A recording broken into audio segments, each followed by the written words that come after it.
Ya, bismillah. Eh, Welcome till Duniawi Webinar, teman-teman semuanya. Selamat malam ya kalau di Indonesia. Dan selamat sore yang cerah nih hari ini di Stockholm, di kita jam 2. Mhm, Hari ini webinar Duniawi, kita akan ngebahas soal tanya cerita finance di Swedia dan kiat beralih profesi atau industri di Swedia. Hari ini narasumber kita udah ada Kak Indah Pujirahayu sebagai Global Process Expert di SCB Bank dan juga bisnis analis. Eh, mhm. Apa kabar Kak? Alhamdulillah baik, Sutisna. Apa kabar Sutisna? Baik, baik. Alhamdulillah juga baik. Iya, eh, mungkin boleh memperkenalkan diri dulu ke teman-teman duniawi yang Hmm, sudah hadir hari ini. oke, boleh. Anyway, selamat sore ini Malam. ya, malam ya. Jadi bingung.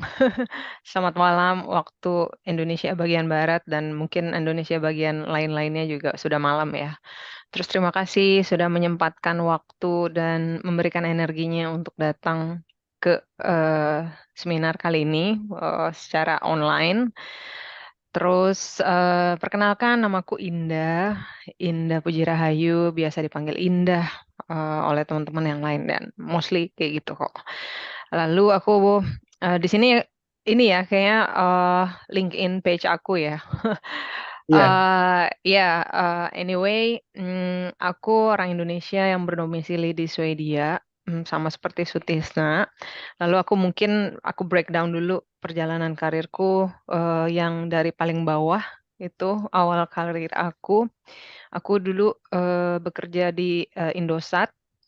Anyway, aku masuk ke Indosat itu sebagai internship student pada saat aku studi di Indonesia. Aku associate market analyst. Associate tuh kayak junior market analyst. Lalu selama 9 bulan itu di Departemen Business Intelligence-nya Indosat waktu itu. Lalu aku pindah ke XL, ya masih di industri yang sama, field yang sama, telecommunication. Aku dulu awalnya sebenarnya di sini kerjanya sebagai kayak semacam engineer, tapi aku pindah bagian lebih ke technical design analyst. Jadi kalau kalian familiar with telecommunication industry, mereka kan punya beberapa engineering departments ya, kayak civil, transmission, radio, kayak power kayak gitu. Nah, masing-masing departemen tuh punya desain. Nah, aku itu menganalisa masing-masing desain itu apakah sesuai dengan request dari marketing atau permintaan lah dari sales and marketing, sesuai tidak kayak gitu. Configuration-nya, baik itu civil design-nya, maksudnya physical foundation-nya kayak gimana, itu semua tentang BTS lah. Bukan grup band, bukan boy band, tapi BTS yang ya network intinya kurang lebih. Lalu aku sebenarnya pas 2014 itu aku resign dari XL, aku pindah ke perusahaan properti dari US. Kalau familiar with Jonas Lang LaSalle, aku di situ dulu gitu. Cuma aku nggak tulis di sini karena hanya beberapa bulan sebelum aku ke Swedia fase pertama gitu gitu tahun 2014 itu. Aku sebagai list analis, jadi aku analis lagi-lagi desain gedungnya mereka sesuai tidak dengan nilai investasi dari sebuah perusahaan yang mau menginvestasikan membeli sebuah gedung, kayak bukan rumah lagi ya, gedung gitu. Nah, lalu aku pindah ke Swedia 2014, tapi itu temporary ya, karena aku mau lihat Swedia seperti apa sih, cocok atau tidak dengan profil anak-anak aku, keluargaku, kayak gitu-gitu.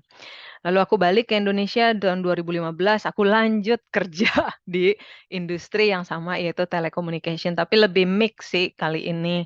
Telecommunication dengan teknologi infrastructure. Aku kerja waktu itu jadi kayak account manager atau mungkin lebih tepatnya kerjaannya itu lebih kayak sales ya. Nah, kenapa sih aku kok dari analis kok malah pindah ke jadi sales atau key account manager karena aku mau tahu waktu itu aku curious banget mau memiliki kayak experience gitu loh. Gimana sih interaksi langsung, direct interaction with our clients gitu, dengan customers tuh seperti apa sih? Aku mau tahu gitu loh, mau keluar dari bubble, sebagai analis, sebagai engineer, aku mau lihat mereka tuh seperti apa sih sebenarnya, klien kita. Itu kan sebenarnya punya pengaruh besar ke informasi yang aku dapat, lalu aku analisa sebagai analis juga, jiwa-jiwa analisnya masih besar banget di situ. Jadinya, aku memilih, mau gitu kerja jadi sebagai key account manager, motivasinya itu sebenarnya. Lalu di sini aku, 2016 Juli resign bulan September, karena aku jeda 1 bulan persiapan ke Swedia, September 2016 aku pindah ke Swedia, eee, for good. Saat itu. Lalu, eee, di sini langsung kita skip aja ya, sebenarnya in between 2017 sampai dengan April 2018 aku banyak belajar macam-macam lah di Swedia, integrasi di Swedia juga, belajar bahasa, lalu aku mendapatkan pekerjaan pertama kali di Swedia, April 2018, lagi-lagi balik ke tahun 2007, aku internship dapat pekerjaan di Indosat dengan, jembatan ya, membuka pintu yaitu internship.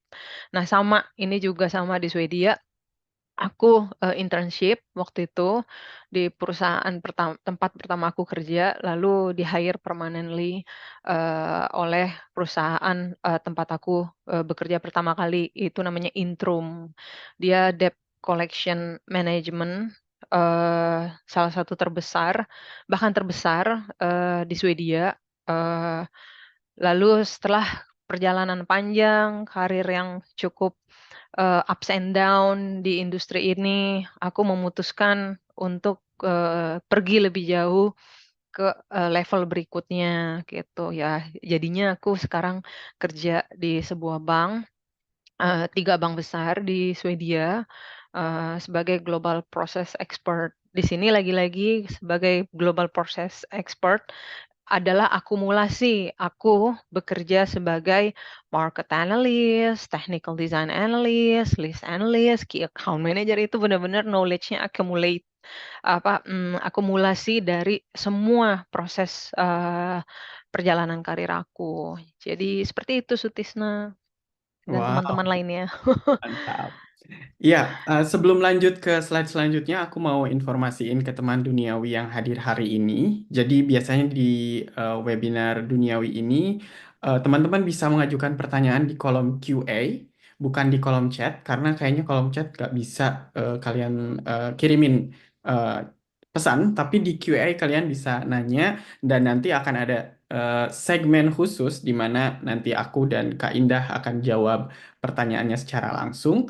Dan juga kalau teman-teman mau mengajukan pertanyaan secara langsung, bisa klik raise hand, nanti kami berikan kesempatan untuk berbicara secara langsung juga. Seperti itu. Dan next-nya adalah Mhm, ada check-in question. Teman duniawi profesinya apa sih? Apakah ini yang datang semua juga di bidang finance atau ada banyak yang non-finance tapi justru mau beralih ke finance? Mari kita lihat. mhm, Kita ada check-in question yang bisa teman-teman jawab. Harusnya muncul di layarnya. mhm. Eh, kita Iya, aku mungkin lihat sih. lihat ya. Mhm, Kita tunggu sampai mungkin minimal 80% eh, partisipan yang jawab, atau oke. kalau mentok ya seadanya. Iya. Oh ya, yang profesi lainnya lumayan banyak ini. Iya ya, Ya. Berarti aku belum lihat jangan-jangan, loh ininya, hasilnya. oh belum ya? Belum. Belum, kayaknya mesti harus end poll dulu baru kelihatan. Aduh jadi penasaran. Iya, 70%. Not bad lah ya, 70% bisa Mhm. kita akhiri saja. Harusnya udah kelihatan belum hasilnya Kak? Belum ya? Belum. Ini kayaknya. Wow. Wah, Nah, ini cuman, eh, hmm, nggak, ini seru banget. iya, cuman few detailsnya nih, bisa nggak ya few details? Mm-mm. Wah, macam-macam sih. Kalau yang profesi lainnya ada yang data analis, IT, Hmm, ada school administrator, mm-mm. ada SAP, ABAP Oh, developer. oke. Itu kayaknya Mhm. di banking kepake ya. Aku dulu SAP. Oke oke oke. Mm-mm. Sip. Terima kasih teman-teman sudah jawab check-in question. Mm-mm. Menarik, menarik. Em, ya, kita lanjut dulu ke slide-nya. Nah, tadi kan Kak Indah udah jelasin nih soal yang di CV itu ya. Eh, nah, aku selalu nanyain yang pertama ke narasumber adalah kenapa Swedia sih gitu kan? Ini kayaknya pilihan yang kurang begitu populer populer untuk orang Indonesia, Mm-mm. meskipun ya negaranya juga kecil gitu kan. Eh, Mm-mm. Kecil, quote unquote, dan Mm-mm. kurang populer. Ya, gimana Kak? Kenapa Swedia? Kenapa Swedia ya? Eh, aku juga sebenarnya waktu itu jujur aja ya.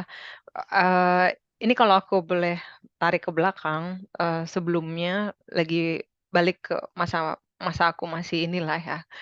Ceritanya apa ya? Remaja kali mungkin pas SMP, SMA gitu. Terus aku tuh sempet sebenarnya berangan-angan. Aku pencinta sepak bola Liga Calcio. Mungkin kalau teman-teman tahu Liga Calcio, terus sering nonton Liga Champions segala macam dan semua kan bola tuh ininya kayaknya home base sepak bola tuh ada di Eropa ya. Aku nggak bisa main bola ya anyway. Aku cuma suka nontonnya aja. Nah, jadi cita-cita aku pengen ke Eropa dulu gitu, tapi belum tahu gitu negara mana kayak gitu. Terus kenapa Swedia? Waktu itu sebenarnya ada beberapa option. Kebetulan aku cerita sedikit ya, kenapa sih kok aku bisa ada di sini. Waktu itu suami aku yang mendapatkan penawaran kerja lah, offering dari salah satu perusahaan Swedia yang ada kantornya di Indonesia gitu. Jadi singkat cerita seperti itu, lalu kami pindah. Sebenarnya nggak langsung sekeluarga, itu ada fase sekitar 1 tahun lah. Suamiku datang duluan, terus kita di Indonesia, tapi back and forth gitulah ke Indonesia selama beberapa bulan. Nah, lalu setelah dia udah cukup di waktunya di sana, lalu kami sekeluarga ke Swedia. Itu yang tadi aku bilang, ada jeda aku tidak bekerja untuk lihatlah Swedia seperti apa sih gitu. Nah, kalau dibilang Swedia negaranya kecil, benar. Tapi aku bisa bilang secara geografis dia besar. Mungkin bisa dibilang salah satu negara yang secara geografis terbesar ya di benua Eropa, gitu. Salah satu, nggak yang paling terbesar. Lalu kenapa Swedia waktu itu jujur aja ya, aku juga nggak tahu Swedia tuh dulu apa gitu gitu. Dan aku nggak tahu juga. Jadi dulu sama sekali nggak kepikiran tentang Swedia, tapi kepikiran hanya Eropa. Tapi once aku datang ke sini, selama sekitar 11 bulan, itu dengan mudah lah aku jatuh cinta dengan negara kecil ini, walaupun dinginnya sangat menusuk menurut aku ya. Gitu. Pas datang ke sana winternya ekstrim. Datang ke sini tuh waktu itu saat itu winternya tuh sudah ekstrim banget, -23 sempat -24 juga itu di Stockholm gitu. Jadi dan entah kenapa nggak punya alasan juga Sutisna kenapa Swedia. Kayaknya memang destiny deh yang membawa kita ke sini. Tapi ya balik lagi yang aku bilang ya, aku yakin audiens di sini bukan milenial aja. Yang aku tahu datanya di sini ada teman-teman dari Gen Z, bahkan mostly kayaknya Gen Z gitu. Jadi pas lagi aku masih muda, SMP, SMA bahkan kuliah, aku eager banget deh. Eager tuh kayak apa ya, punya desire, punya passion, punya hasrat yang besar banget mau keluar dari bubble yang ada di Indonesia. Bukan aku nggak suka negaranya, cuma memang aku curious banget, aku penasaran banget dunia luar tuh seperti apa. Terus apa ya, apakah aku bisa keluar dari bubble ini gitu. Karena aku yakin aku bisa dan aku mau gitu punya adventure abroad, bukan hanya di Indonesia gitu. Aku kuliahnya S1 dua-duanya di Indonesia, belum nggak di luar negeri gitu. Tapi aku eager banget, aku pengen gitu ke luar negeri gitu ya. Destiny mungkin usaha-usahanya juga dijawab, akhirnya aku di sini gitu. Seperti itu sih, Iya. Sutisna. Jadi sebenarnya karena punya European Dream Iya, awalnya dan mungkin benar-benar. Sorry sorry. Ya, kenapa Sutisna? iya iya. Jadi ada mimpi soal Eropa dan dapatnya Swedia ya wis lah gas. Ya, betul betul banget. Terus kayaknya mungkin karakter aku juga ya. Kalau aku bilang aku cocok ada di sini gitu. Terus aku nggak tahu nih ya teman-teman yang lain atau Sutisna sendiri. Aku kan di sini. Once aku keluar dari Swedia ke kota atau negara lain di luar Eropa, di luar Swedia, aku jadi compare-nya tuh kayak ke Swedia gitu. Jadi balik lagi gitu. Oh, ternyata tuh sebenarnya Stockholm lah, ngomongin Stockholm. Stockholm tuh udah the best banget ya dari semua kota-kota yang ada yang pernah aku kunjungi ya, gitu. Jadi ya mungkin karakterku juga cocok dengan society-nya, dengan dengan geografiknya juga aku cocok kayak gitu. Jadi ya kenapa Swedia mungkin ya balik lagi ya punya European dream like an American or American dream gitu. Jadi ya dibawanya ke sini. Iya, mantap mantap. Oke, kita balik lagi ke slide Kak. Ini kayaknya sih oh iya aku punya Hmm. slide Finance in Sweden Overview eh, karena related sama topik yang kita angkat kali ini. Hmm. Aku ini kayak mengutip aja sih dari artikel yang aku dapat bahwa finance ini salah satu industri yang lumayan outputnya gede ke Mm-mm. Swedia gitu. Kayaknya sih most most countries juga kayak gitu ya kalau finance Mm-mm. sektor ini sangat krusial termasuk Mm-mm. di Swedia juga gitu. Nah, tapi trikinya di Swedia ini eh, finance-nya tuh agak susah ditembus sama profesional dengan foreign born background katanya ya. Gitu. Nah, banyak hal lah ya nanti yang akan bisa dibahas sama Kak Indah insight-nya apa dan segala macam. Mm-mm. Eh, nah, ini langsung ke ke question yang related sama slide yang sebelumnya. Kenapa sih industri finance itu susah ditembus sama foreign born? Eh, Mhm. jadi salah satu yang paling susah deh. Sedangkan kan kayak IT itu gampang banget, bukan gampang banget, lebih mudah Uh. ditembus oleh foreign born karena nggak butuh bahasa juga dan segala macam. Nah, sebenarnya apa sih yang bikin finance nih susah ditembus dan tapi Kak Indah udah berhasil tembus bahkan kerjaan pertama tuh di industri finance langsung kan? Mm-mm. Mm-mm. Wow, Bener. ya mangga. Oke, industri finance di Swedia tuh susah ditembus oleh kita mungkin let's say immigrant gitu lah ya, foreign born. Tapi aku nggak bisa bilang imigran aja sih, walaupun international background gitu. Karena walaupun dia lahir di sini, tetap mereka tuh dibilangnya international background. Kenapa susah? Pertama, aku bisa bilang, let's say kalau kita ngomongin banking dulu deh, karena kan aku udah di industri bank. Kalau banking di Swedia tuh, finance di Swedia memang sulit ditembus, tapi ada satu sektor yang paling lebih sulit ditembus dari finance industrinya, yaitu banking sektor. Banking tuh susah ditembus karena balik lagi core bisnisnya adalah trust. Karena kan ngomongin trust ya kita manage uang customers ya. Customers kan ya private, ada institusi, maksudnya B2B, B2C yang kita handle uang itu.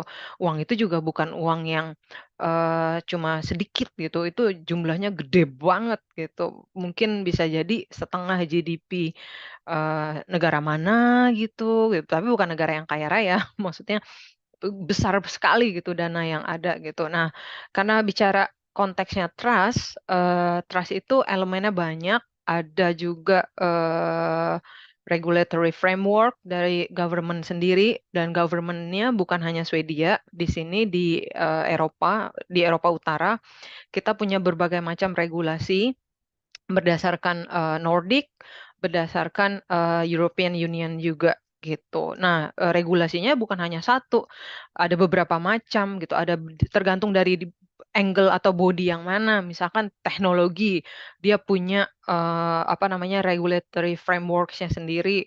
Lalu secara bisnis accounting gitu kan, ledgernya, bookkeeping segala macam dia ada reportnya. Macam-macam gitu juga ada apa namanya regulatory framework-nya sendiri.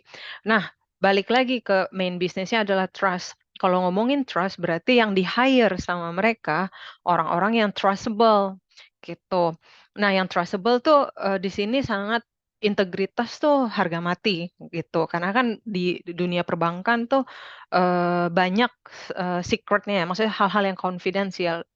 Terus lalu secara landscape, financial landscape secara lebih besar lagi, itu juga sama gitu. Banyak konfidensial yang benar-benar nggak bisa, bahkan aku ke keluarga, ke teman, itu kalau masuk ke dunia finance di Swedia, dari awal kita masuk di kontrak tuh udah dibilangin gitu loh.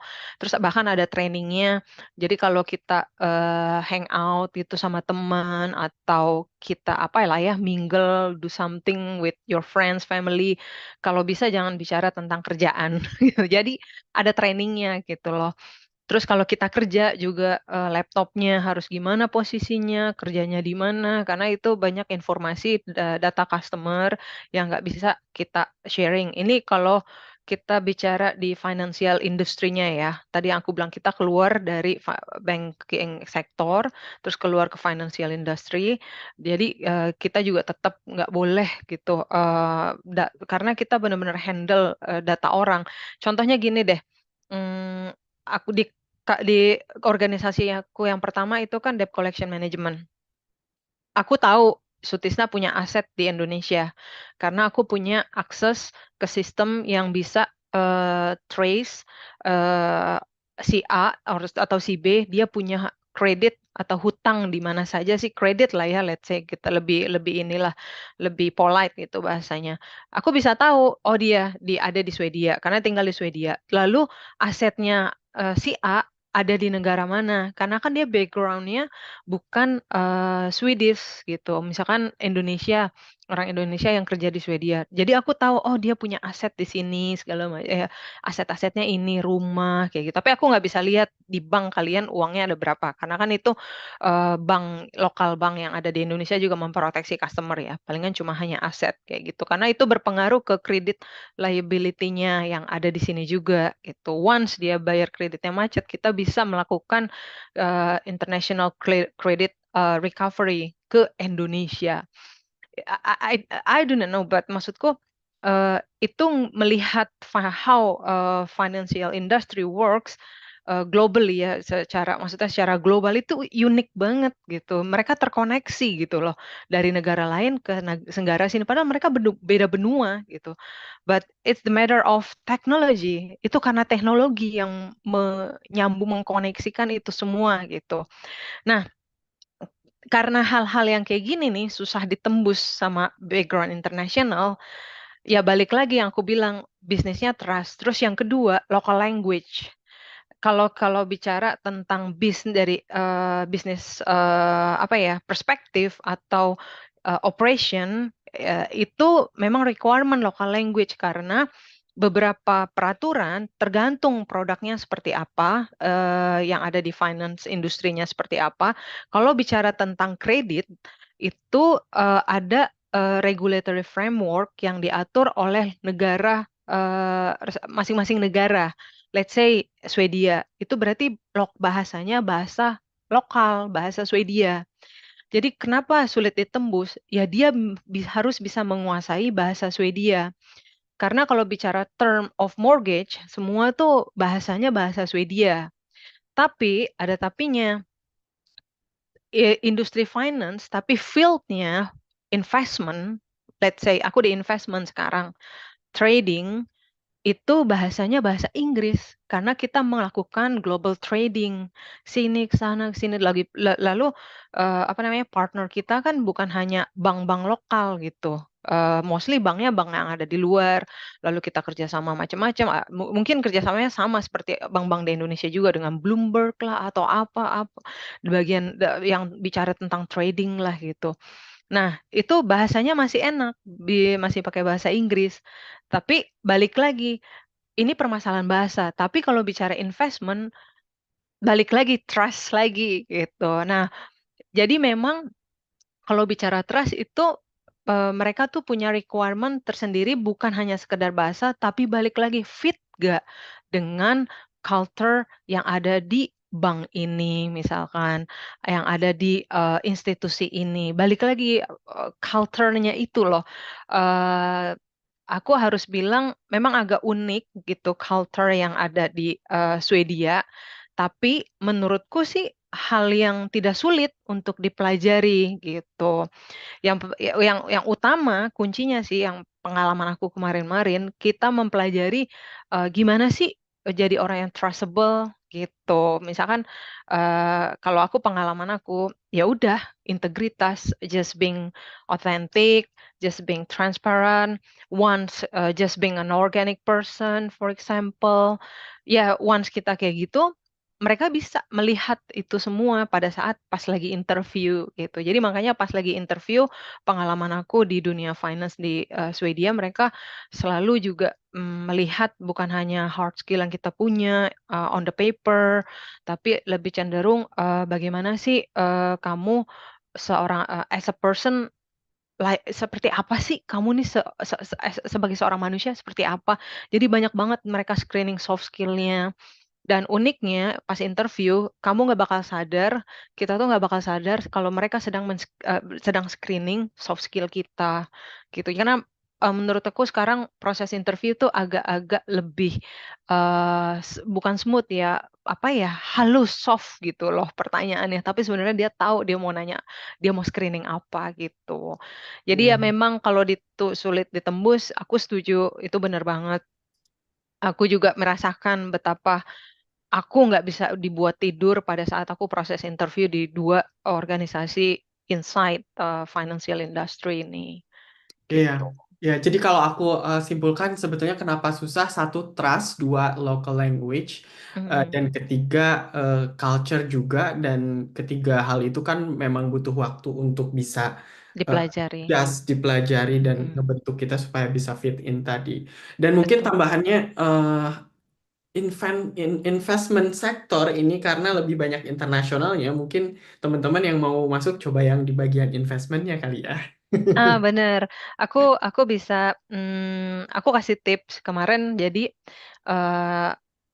posisi aku sebenarnya yang saat aku bekerja ini tuh unik gitu. Unik tuh maksudnya nggak semua orang punya gitu. Bahkan di sini pun juga nggak semua mereka tuh cukup kesulitan lah mencari. Tapi bukan berarti sedikit gitu. Ada juga banyak pilihan gitu. Tapi Ya. yang bikin spesial kamu tuh apa sih? Itu yang mereka tuh sangat melihat gitu. Eh, maksudku ya. Ya mungkin kita bisa lanjut ke Q&A. Mungkin ada pertanyaan dan jawabannya bisa jadi itu. Oke. Ya, ya. Oh, Eh, Kalau untuk QA, saya akan stop share dulu ininya, mm-mm, screen-nya. Kak Indah bisa lihat QA yang di mm-mm. eh, chatnya bisa ya? Bisa. Mau pilih pertanyaan atau aku pilihin? Nggak apa-apa, pilihin aja. Oke. Aku pilih yang paling panjang dulu dari Kak Indra Permana. Background Mm-mm. saya akunting, saya mau ambil S2 Business or Finance Accounting di Swedia. Apakah setelah S2 saya selesai dan ingin bekerja di Swedia, apakah terbuka? Apakah ada Mhm. batasan umur untuk berkarir Hmm, di sana? Ini umur muncul lagi nih. iya, baru tadi mau bilang. Oke, halo Mas Indra Permana. Thanks ya ininya apa pertanyaannya. Backgroundnya accounting, lalu mau ngambil S2 bisnis atau finance accounting di Swedia. Oke, aku harus bilang kalau bicara accounting, em, ini aku sedikit cerita ke belakang ya. Pas lagi ya kemarin aku S2, tapi aku ngambil teknologi ya. Tesis aku tuh tentang blockchain, tapi lebih fokus ke accounting, yaitu ngomongin ledger waktu itu. Nah, sekarang kerjaan yang sekarang lebih banyak juga berinteraksi dengan accounting, dengan para accountants lah, kurang lebih gitu. Ya, kalau aku lihat tadi yang Sutisna highlight tuh bener kalau di finance, contohnya di balik lagi ya, misalkan mau kerja di Swedia terbuka, aku nggak bisa bilang tertutup, salah. Tapi terbuka besar juga aku nggak bisa bilang terbuka besar banget, tidak. Jadi yang harus dibilang possible, jawabannya possible. Masih ada kok. Yang utama adalah kalau aku bisa kasih saran, belajar accountingnya nanti coba mix dengan teknologi deh, gitu. Karena kalau accounting murni itu memang sangat apa ya, bagus. Tapi it's very high competitive in here gitu dengan local people here, which is they are fluent or maybe their mother tongue kayak gitu gitu. Terus jadinya mereka lebih memilih yang fluent. Aku harus bilang dari angle sebagai employer ya gitu. Tapi kalau kamu bisa combine sama teknologi, itu sangat lebih membuka peluang untuk kerja. Karena kan kamu sudah belajar accounting, kamu tahu secara bisnis, ledger seperti apa, terus mempelajari teknologinya kayak gimana. Itu di sini di Swedia, aku kasih tahu ya, aku nggak tahu ya di Indonesia seperti apa. Mungkin ke teman-teman atau Sutisna bisa koreksi. Kalau di Swedia ada yang hard requirements, maksudnya oke, kamu harus pernah belajar computer science. Ya kalau mau jadi developer, kalau mau menjadi data, mau belajar analitik atau something lah yang berhubungan dengan data. Itu memang harus backgroundnya computer science. Tapi ada juga yang bisa dia hybrid, yaitu belajar mungkin information systems atau yang aku tahu sih saat ini sih information systems, cuma ada beberapa juga ya, aku lupa gitu namanya apa gitu.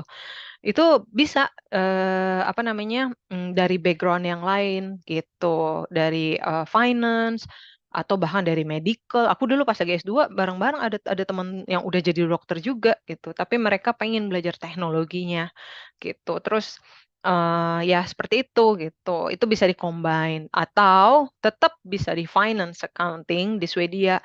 Plus nanti pas lagi kuliah S2 belajar bahasanya gitu. Jadi paralel lah, mau nggak mau harus bersamaan gitu. Cuma itu dipikirin juga S2 kan cukup intensif belajarnya. Tapi aku dilihat dulu S2-nya setahun, 1 tahun atau berapa kredit lah, atau yang 2 tahun. Kalau yang 1 tahun tuh compact banget ininya programnya. Kalau yang 2 tahun masih agak ya seperti kuliah reguler lah gitu. Terus batasan umur, selama kamu belum pensiun, usia pensiun nggak masalah gitu. Itu usia pensiun di sini 67 deh seingat aku. Dulu 65 terus sekarang naik jadi 67 gitu. Tapi ya nggak juga kan kamu melamar kerja umur 60 tahun kayak gitu. Biasanya 60 tahun udah settle di satu perusahaan, udah tunggu aja tinggal sampai pensiun. Di sini nggak ada batasan umur minimal penampilan menarik, terus habis itu minimal usia 27 kayak gitu. Nggak ada. Di sini itu diskriminasi kita bilangnya di sini. Jadi nggak ada. Aku sharing aja kemarin juga kita baru hire orang, terus aku surprise banget usianya 50, 55 apa 50 ya kemarin bilang ke Sutisna, terus sekitar segitulah 50 tahun gitu. Jadi situ aku agak surprise karena wow ternyata kesempatan dibuka lebar ya gitu aja sih. Semoga bisa menjawab ya. Yes, terima kasih Kak. Eh, Mm-mm. kalau teman-teman yang mau mengajukan pertanyaan secara langsung juga boleh raise hand ya Mm-mm. teman-teman. Tapi kita coba lanjut dulu jawab pertanyaan yang di sini ya Kak. Mm-mm. Dari Andi Julianti, experience saya di finance selama lebih dari 9 tahun, usia 42, sudah apply ke beberapa company yang sesuai dengan responsibility dan qualification, tapi belum ada interview sama sekali. Apa harus ada sertifikasi khusus untuk hal ini? Mm. Em, ini berarti Kak Andi apply-nya ke perusahaan Swedia dari Indonesia kakaknya ya, harusnya ya. Eh, Harusnya gitu ya. harusnya gitu Eh, sih ya. uh-uh. Ini balik lagi yang kan di sini experience di finance lebih dari 9 tahun. Lalu apply beberapa company sesuai responsibility dan qualification. Ini balik lagi ya, aku mau tahu ini role-nya apa dulu, kayak Benar. gitu. Terus kalau 9 tahun apakah ada di satu domain gitu, maksudnya di dalam satu domain lah, misalkan di mortgage atau apa gitu, trading atau apa gitu. Tapi kan trading atau mortgage itu kan juga banyak banget kan ininya lah, atau private banking kayak gitu, itu kan banyak sekali produknya. Nah ini 9 tahun, in general in a bank or in finance industry, itu aku agak kurang jelas di sini. Terus, kalau sertifikat khusus, balik lagi kalau bicara tentang teknologi, ya balik lagi ya, mereka kebutuhannya, unik, berarti harus adjust sertifikat yang ingin kalian dapatkan untuk rebus gitu loh, untuk rebus, apa ya, profilnya kalian biar bisa dilirik gitu, seperti apa gitu.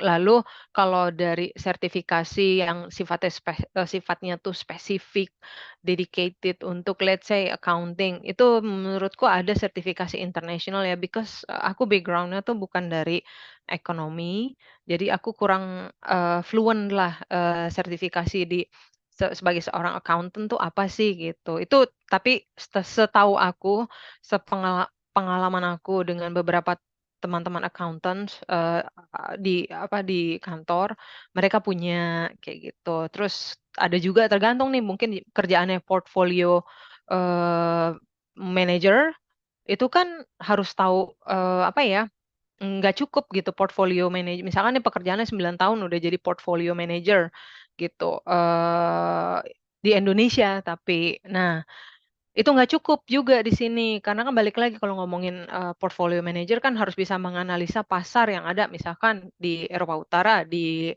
Eropa kayak gitu. Jadi, tahu apa ya, customer-nya yang ada behavior customer yang ada di Eropa atau di Swedia lah khususnya, mereka lebih tahu banyak gitu. Nah jadi kalau sudah 9 tahun ada di Indonesia, contoh doang jadi portfolio managers, terus apply ke negara lain itu agak sulit gitu. Karena ya balik lagi ya, lokalnya itu, punya requirement masing-masing. Makanya tapi ini harus agak diperjelas finance-nya di mana, apakah di functional or business, atau di, teknologinya Iya. gitu.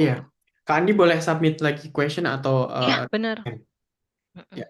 Kemudian dari Afif Azhar Rahmat, Kak, selain bidang finansial yang perlu effort lebih, bidang apa yang sebenarnya paling dibutuhkan bagi pekerja asing? Boleh bagi tipsnya? Oh, oke. Bidang apa yang sebenarnya yang paling dibutuhkan? Itu education dan, public health sebenarnya di sini, yang mereka tuh sangat, apa namanya, kayak high demand gitulah di sini. Banyak juga karena itu banyak, imigran, atau para pendatang yang datang ke Swedia, aku perhatikan mereka banyak yang apply. Jadi, pekerja apa ya, paramedic gitu loh, petugas kesehatan ya. Either, suster atau, dokter, seperti itu. Dokternya macam-macam, dokter gigi, susternya juga berbagai macam. Tapi di financial health ini sorry, di, public health ini mereka sangat sangat butuh. Lalu, edukator sebagai seorang guru, aku yakin semua negara menurutku ya, menurut analisaku, mempunyai permasalahan yang sama. Mereka butuh, tenaga kerja di bidang pendidikan, gitu. Jadi, guru tuh sangat dibutuhkan di sini, Kak gitu. Indah ada kenalan orang Indo yang udah tembus jadi guru? Iya, Ada? ada banyak banyak, Wow. banyak banyak banget teman-teman orang Indonesia yang sudah jadi guru di sini, Oke, gitu. itu buat bahan duniawi selanjutnya ya. Iya, boleh boleh, itu seru banget, Iya, ya jadi banyak tahu dunia pendidikan. banyak teman duniawi yang memang nanya juga soal itu, Kak. Aku Mmm, lulusan guru ini segala macam, mhm. enggak untuk ke sini, tapi aku kan belum ada informasinya. Ada kok teman-teman kita di sini guru yang senior banget, udah mau pensiun bahkan ya, bahkan Mm-mm. ada guru yang ya. Oke. Semoga Mau bisa menjawab ya, Mas Afif. ya, terima kasih ya. Eh, ini dari Erlintang berarti belajar Mm. bahasa Swedishnya di Swedia ya. Iya, betul.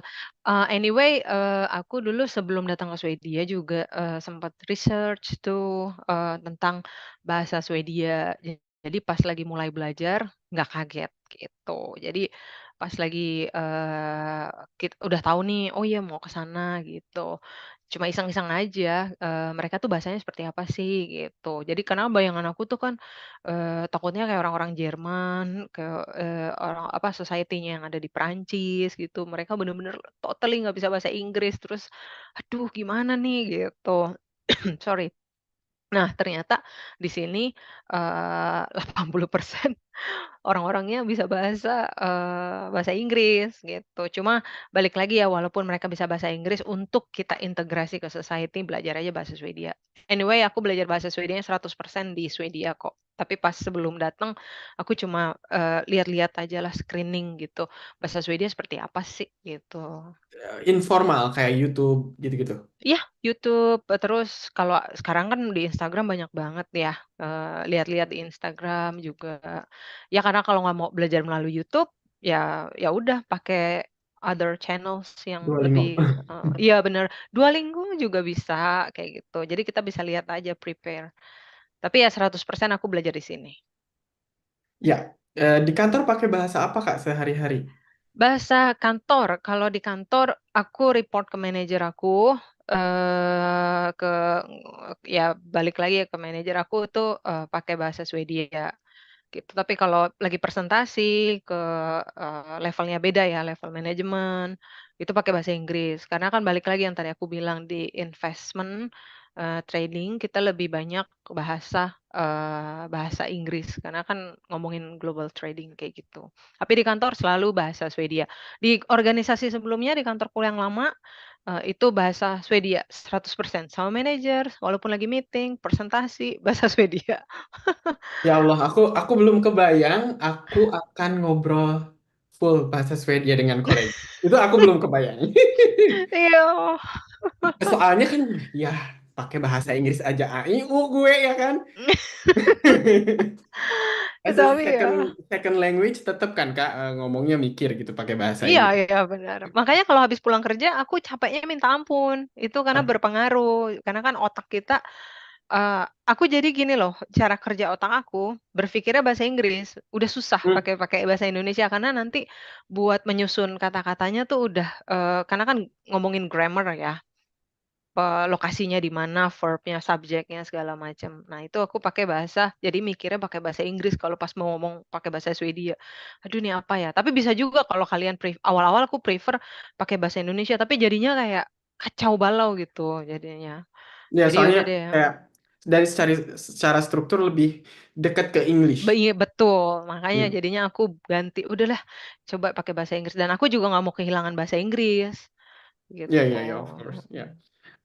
Mungkin ini satu pertanyaan sebelum kita pindah lagi ke slide. Apakah Kak Mhm. Indah sudah ganti warga negara? Paspornya masih jauh. Tapi aku punya permanent residence.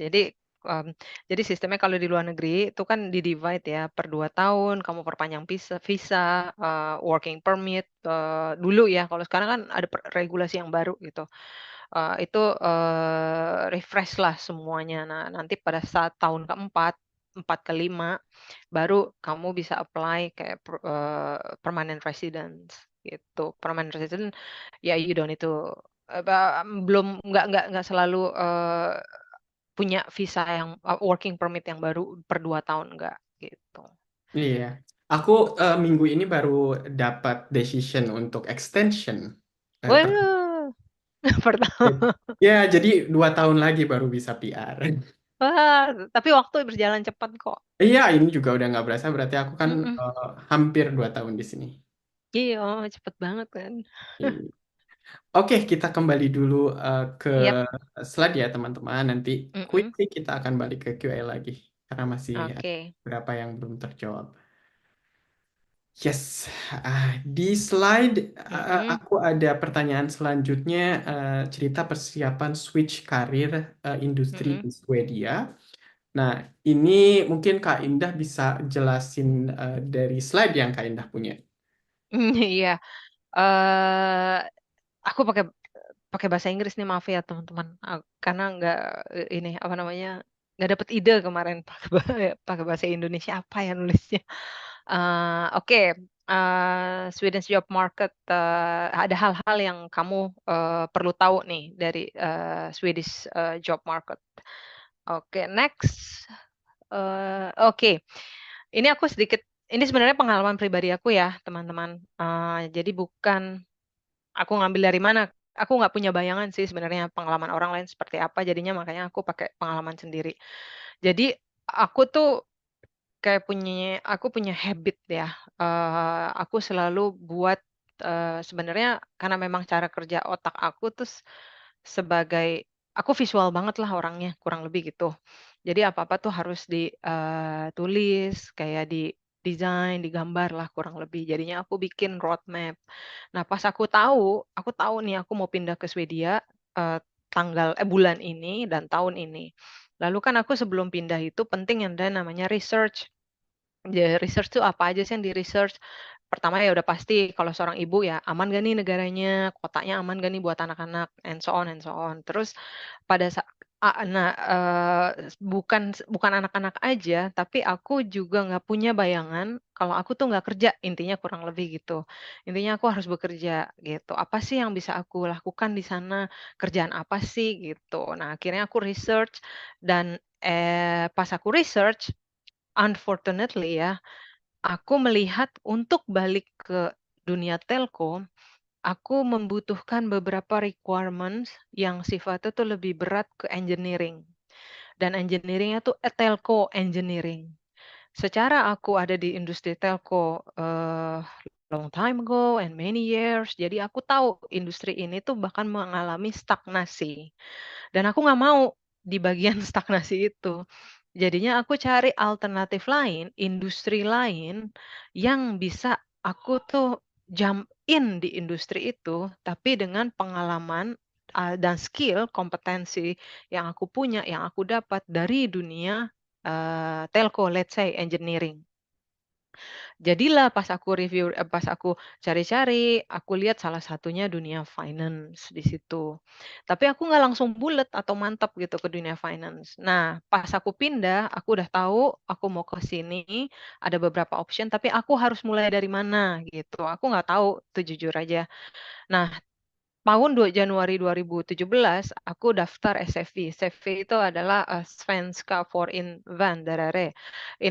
Ini tuh bahasa lokalnya di sini lah. Svenska itu Swedish for Immigrants, kurang lebih gitu bahasa Inggrisnya. Jadi aku masuk ke kelas itu pas aku belajar paralel ya, belajar dari level yang paling rendah. Terus aku belajar total aku belajar Swedia itu 1 tahun. 1 tahun 3 bulan. Aku jadi kompak gitu, aku fokus. Terus pas proses belajar aku juga nggak bisa bilang bahasa Inggris aku juga menaik, enggak. Jadinya bahasa bahasa Swedianya begini, bahasa Inggrisnya gini gitu. Jadi kayak ketemu gini lah gitu. Cuma ya nggak apa-apa, pikir aku itu temporary. Waktu itu aku mikirnya.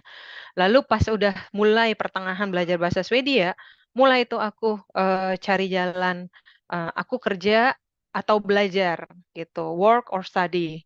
Jadi karena aku memang sebenarnya punya rencana untuk ngambil master, tapi aku nggak tahu kapan kayak gitu. Terus lagu aku galau, akhirnya aku ikut intinya mentor aku bilang, kamu pilih yang memang apa ya bisa membuka network untuk kamu gitu. Nah, kalau studi, aku bisa ngambil master atau Yrkeshögskolan. Yrkeshögskolan itu lebih cenderung ke SMK kalau di Indonesia. Jadi dia spesifik.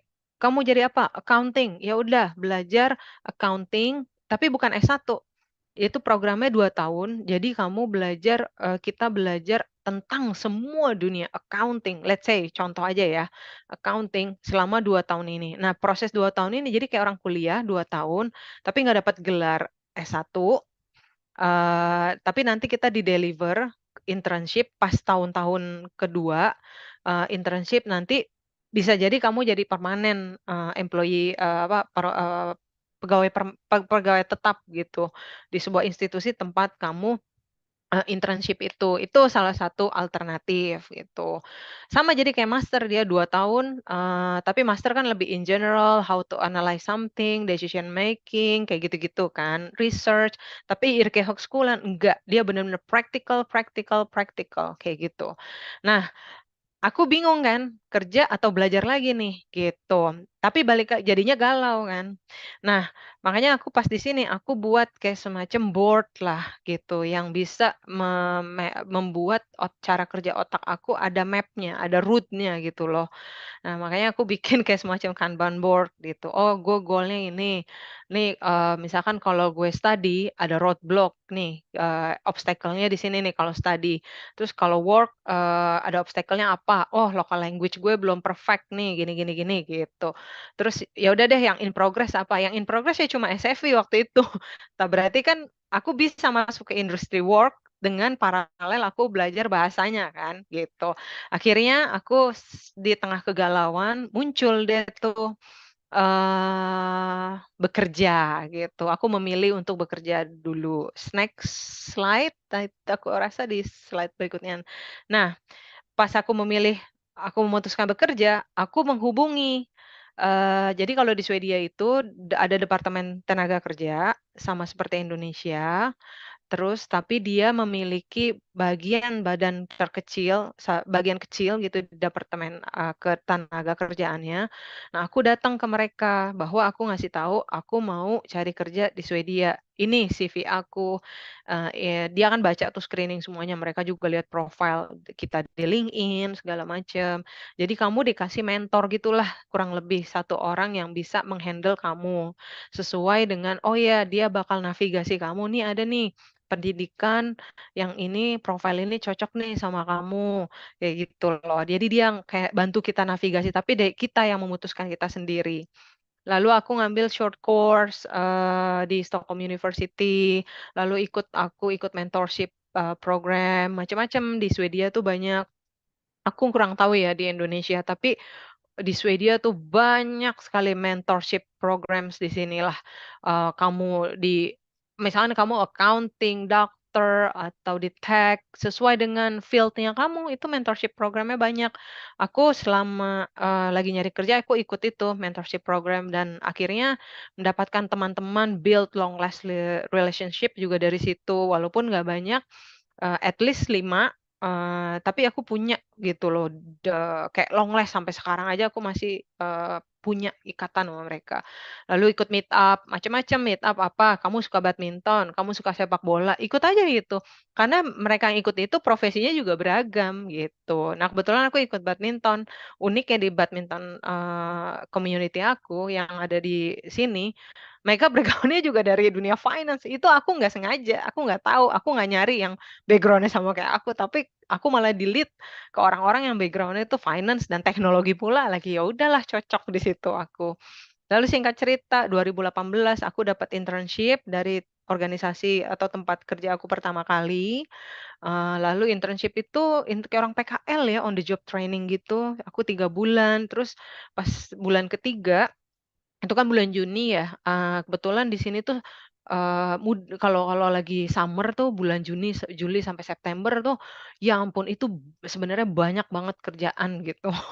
Cuma ya memang harus punya network gitu loh, kalau nggak punya network ya kamu nggak bakal tahu kalau di sini ada summer job.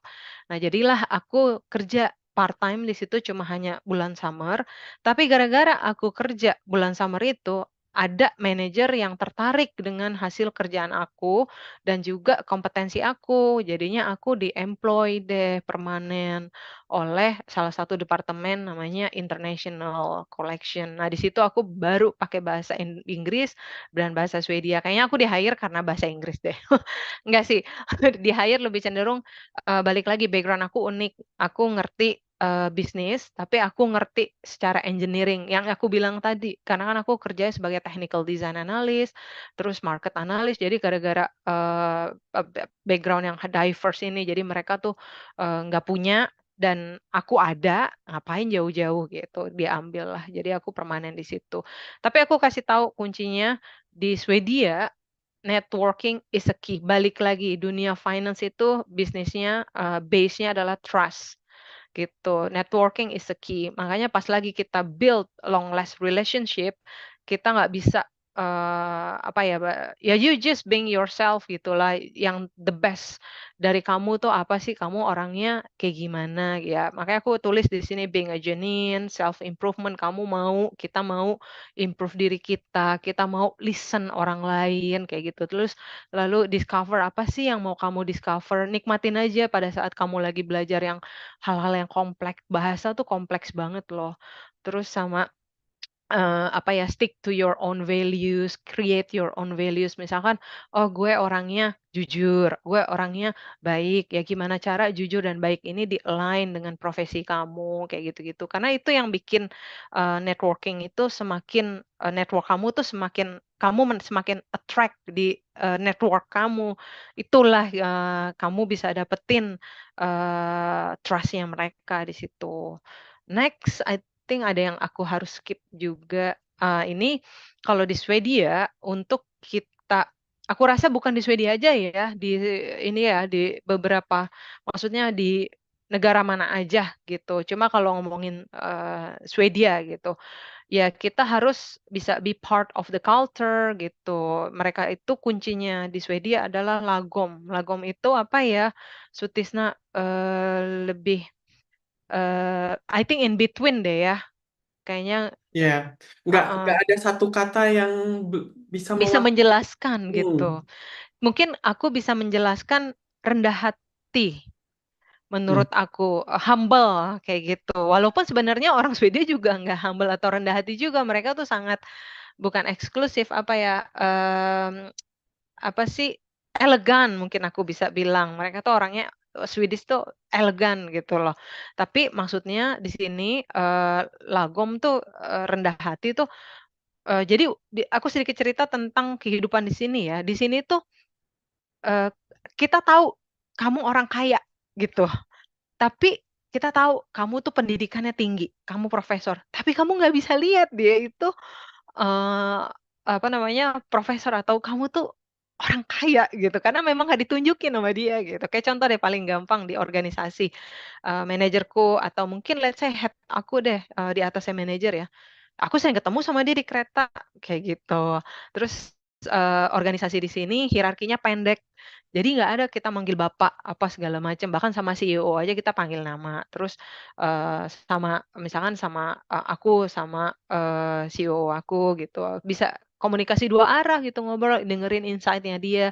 Terus dia manggil, "Eh, Indah, gini gini." Jadi aku juga merasa ini juga ya, maksudnya enak gitu mendengar perspektifnya dia dari another level gitu, another angle gitu. Jadi ya mereka kayak gitu, sama aku juga jadi terlatih gitu, aku nggak melihat orang dari apa yang tertampak, "Oh bajunya mahal," nggak ngelihat sama sekali, kayak gitu. Terus aku hormatin dia, enggak, kayak gitu. Tapi bukan berarti aku nggak respect, maksudnya itu respect dengan semua orang dari level sosial manapun juga. Nah pas lagi interview, kayak gitu. Jadinya pas lagi interview nggak bisa bilang, "Iya, gue tuh dulu melakukan ini, gue menghasilkan revenue ini, tertinggi revenue di sini di sini di sini, dan gue tuh player banget, ini tim ini hebat tuh karena waktu itu gue tuh begini," gitu. Jadi nggak bisa gitu pas lagi interview. Jadi interview tuh lebih cenderung kayak, kita bring, something, value, result, but not only because of us, but, because of the team, but my role in the team apa gitu. Jadi dia lebih cenderung ke gue sukses karena gue berkolaborasi dengan teman-teman gue, terus dan gue adalah kolaborator yang baik. "Kenapa kamu kolaborator yang baik?" Kayak gitu. "Oh, karena aku mau mendengarkan feedback dari mereka." Dari ini, nah itu yang kayak gitu maksudnya. Terus humble yang tadi aku bilang juga, sama understand interpersonal communication in Sweden tuh mereka sangat menghargai quality. Jadi kalau lagi duduk bareng-bareng sama mereka nih, nggak ada bentar-bentar tuh lihat HP gitu, terus atau satu meja semuanya sibuk dengan HP sendiri, nggak ada. Sama sekali. Kalau kita duduk bareng-bareng HP-nya selalu di tas. Kalau kita mau taruh di atas meja, aku selalu bilang, sorry ya, gue taruh handphone gue di atas meja karena gue takut anak gue telepon. Oh iya nggak apa-apa, gitu. Mereka kayak gitu juga, gitu. Jadi mereka benar-benar sangat, ya di sini aku juga cocok sih, maksudnya memang aku setuju kayak gitu. Lalu value personal space, mereka sangat menghargai personal space, walaupun lu sama gue bestie, tapi ada personal space yang nggak bisa disentuh oleh bestie kita, kalau aku nggak bilang ke dia gitu, "Oh ya, aku nggak mau di bagian ini, kita nggak bakal bicara tentang ini." Pokoknya intinya ada hal-hal pertanyaan yang sifatnya private, bestie kita pun juga nggak bisa masuk ke zona itu, dan itu that's fine, nggak mengurangi kualitas persahabatan kita.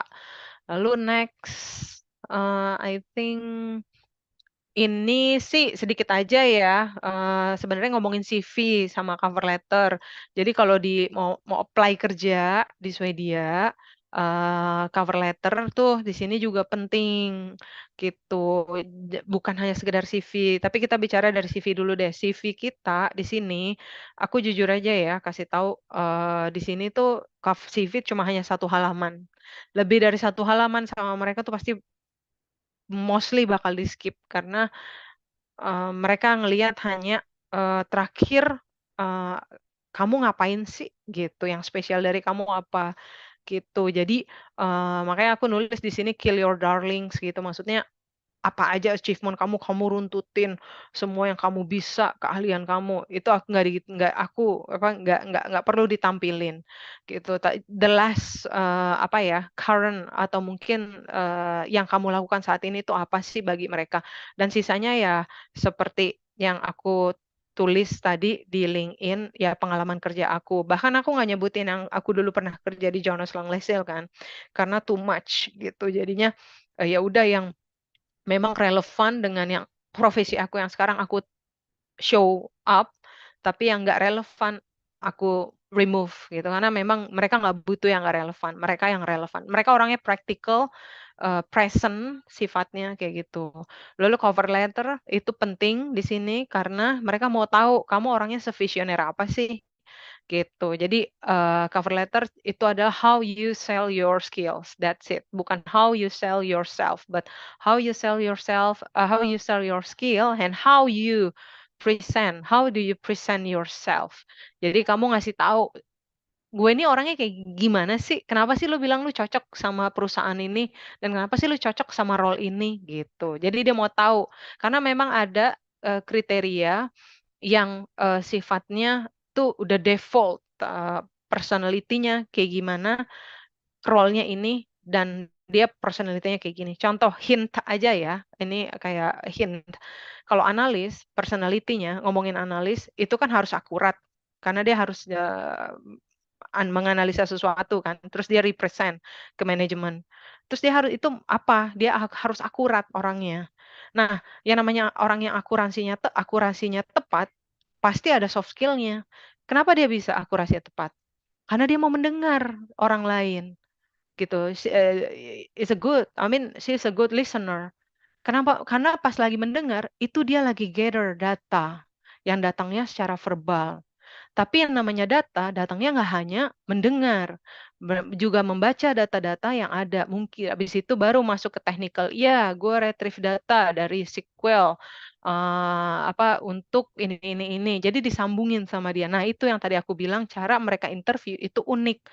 Makanya dia suka bilang, nanya ke kita, "Lu apa sih yang spesial dari lu menurut lu? Dan teman-teman lu tuh bilang apa sih di kantor yang sekarang manajer lu? Lu spesialnya apa?" Nah itu, kalau pekerjaannya apa, analis bilang, "Gue akurat orangnya." Mereka selalu bilang, "Kenapa lu bisa akurat?" Ya kan ada user interview, gue baca retrieve data, apa segala macam. Karena kan buat user interview kan kamu harus ngomong, berarti kan kamu orangnya mau mendengar, kayak gitu.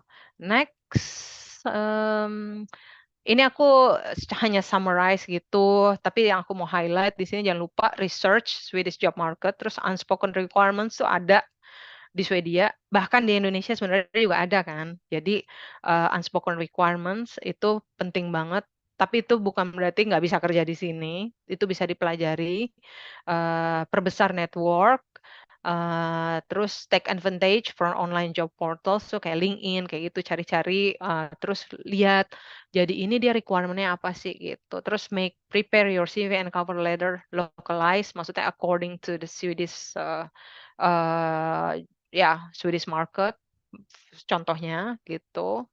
Next, satu lagi, ini aku cuma hanya mau bilang, what is the best way to navigate my career path. Sebenarnya, mau kamu di Indonesia atau di Swedia, sebenarnya kan perjalanan kita mencari pekerjaan yang cocok buat kita, relate nggak sama passion gue, kayak gitu-gitu, itu nggak ada, right or wrong answer when it comes to your career path, nggak ada yang salah.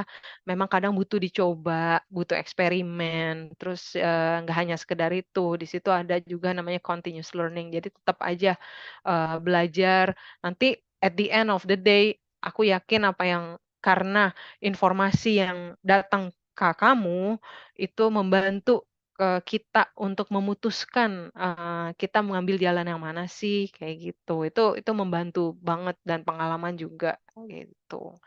Lalu next, kayaknya udah ya, habis itu, ya jangan lupa explore different paths, coba cari, aku dulu ada di industri telekomunikasi, terus tapi balik lagi ya industri properti juga pernah, kayak gitu, industri teknologi juga pernah, sekarang ada di industri finance, nggak apa-apa explore aja different path, sampai akhirnya kita menemukan, hal yang sebenarnya, gue ini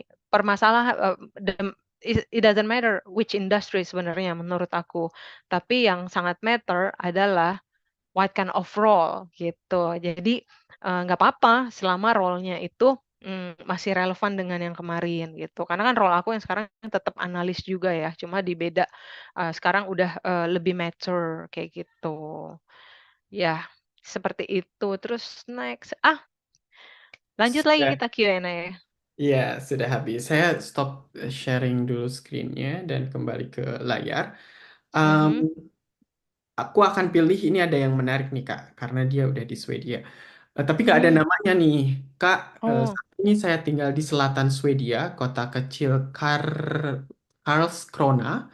Saya ikut suami yang lagi doctoral study di sini. Saat ini IRT S1 IT, S2 akuntansi pemerintah.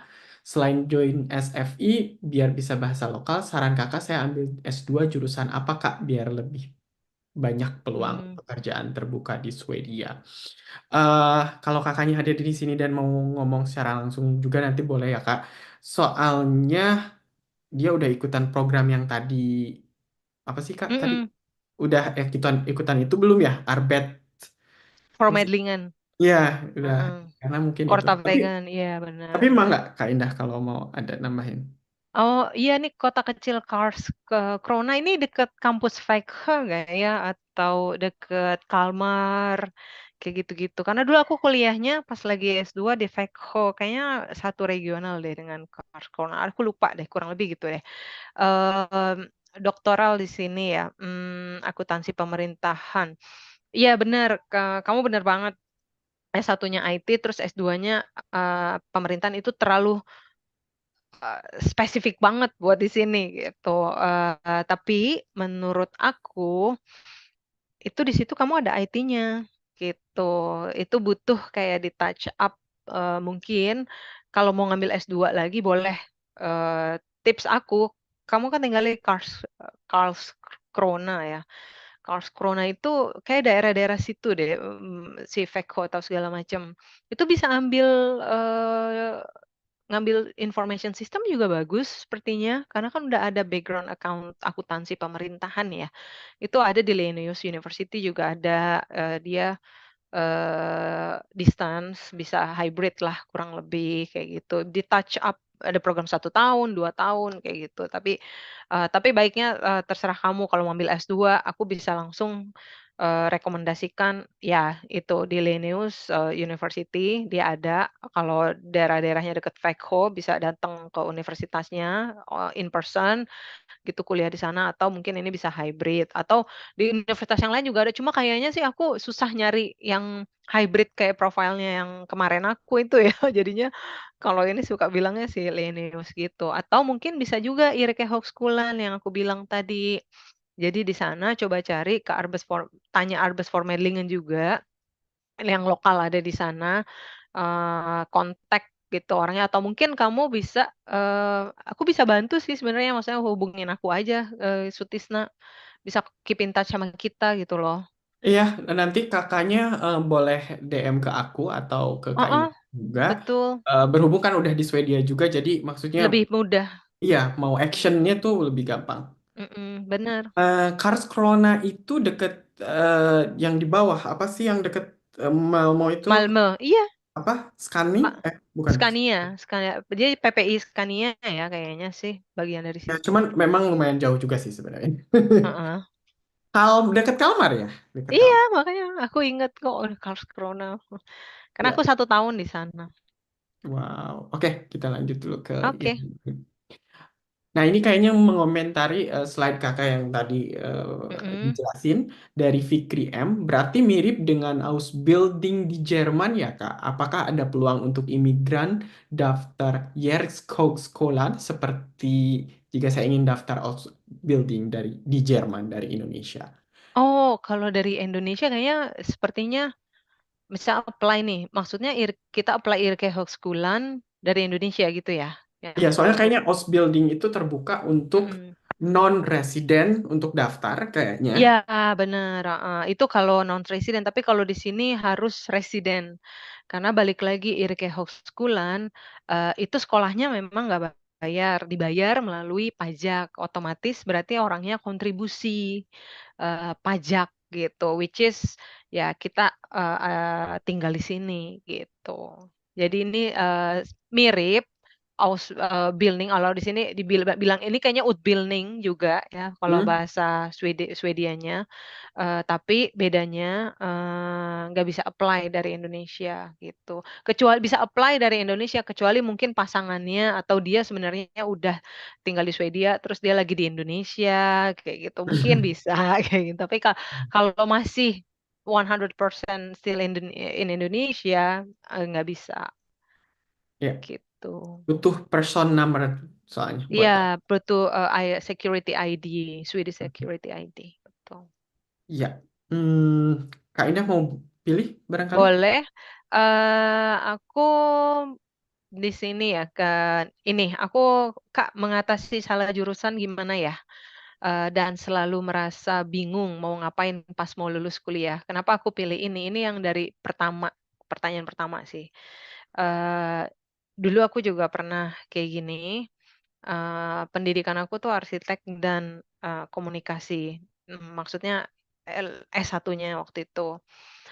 Lalu, ini aku nggak tahu nih jurusannya apa gitu, pas kuliah aku kaget, kaget kenapa pas kuliah, pas lulus kuliah aku kaget karena aku, kerjanya yang tadi lihat sendiri kan, market analyst, technical design analyst gitu. Terus sekarang malah kerjanya di banking, itu nggak ada korelasinya dengan, educational background aku yang di S1. Tapi, ada tapinya, dulu aku merasa salah jurusan, jujur aja gitu. Salah jurusan karena aku nggak mau kerja sebagai arsitek, tapi aku juga suka ngomongin struktur bangunan, inilah, desain segala macam, aku suka. Terus komunikasi, dulu cita-citanya mau jadi, jurnalis, tapi aku pemalu, kayak gitu. Jadinya, jadi analis. Nah, pas jadi analis, pas sekarang kalau aku tarik ke belakang kenapa aku jadi proses juga, ngomongin bisnis proses gitu ya. Nah, itu kan ngomongin proses memvisualisasikan ya sesuatu. Jatuhnya jadi ke bisnis arsitektur, kayak gitu. Jadi balik lagi, edukasi aku yang kemarin ternyata nggak salah jurusan. Itu membantu aku membuat kayak framework atau metodologi atau membentuk struktur di otak aku untuk nge-support profesi aku yang sekarang dan yang kemarin-marin. Tapi aku nggak sadar, baru sadar ya pas usianya juga udah matang, udah terekspos banyak hal, pengalaman lah segala macam. Lalu yang communication, jadi analis, kamu kan merepresent sesuatu ya hasil dari analisa kamu.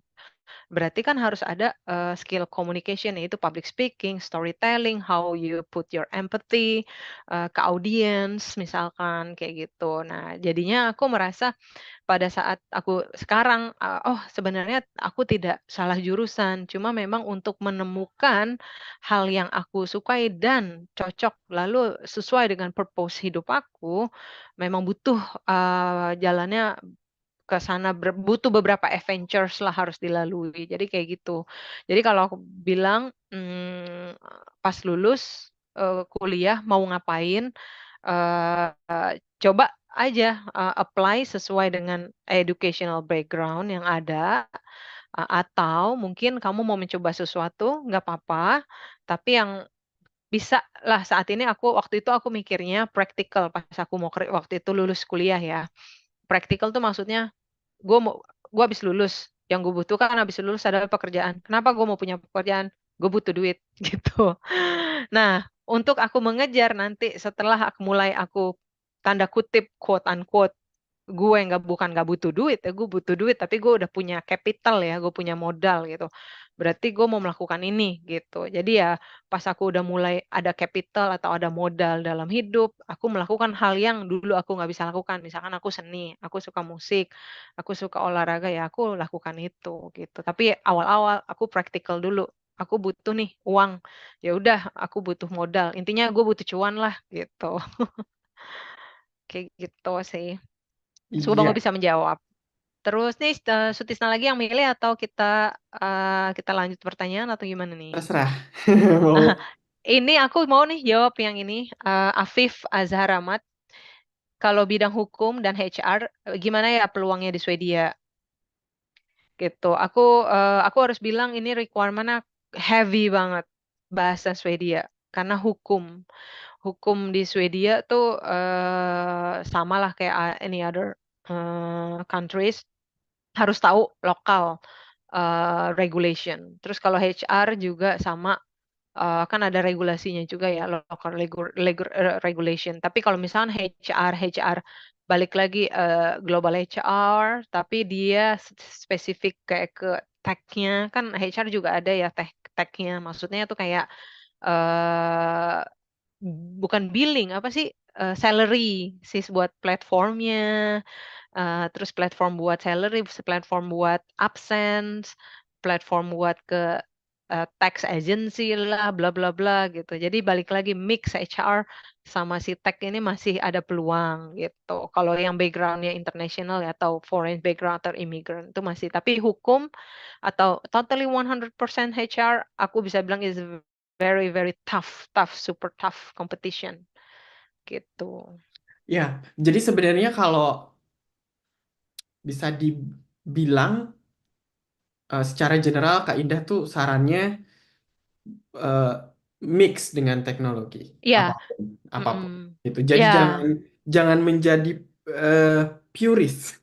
Iya benar. Ya, aku bilang sih sekarang memang trennya dunia gitu ya. Karena kan ngomongin dunia ini tuh uncertain. Jadi kita harus explore beberapa dimensi gitu. Jadi nggak bisa murni sekarang satu dimensi aja.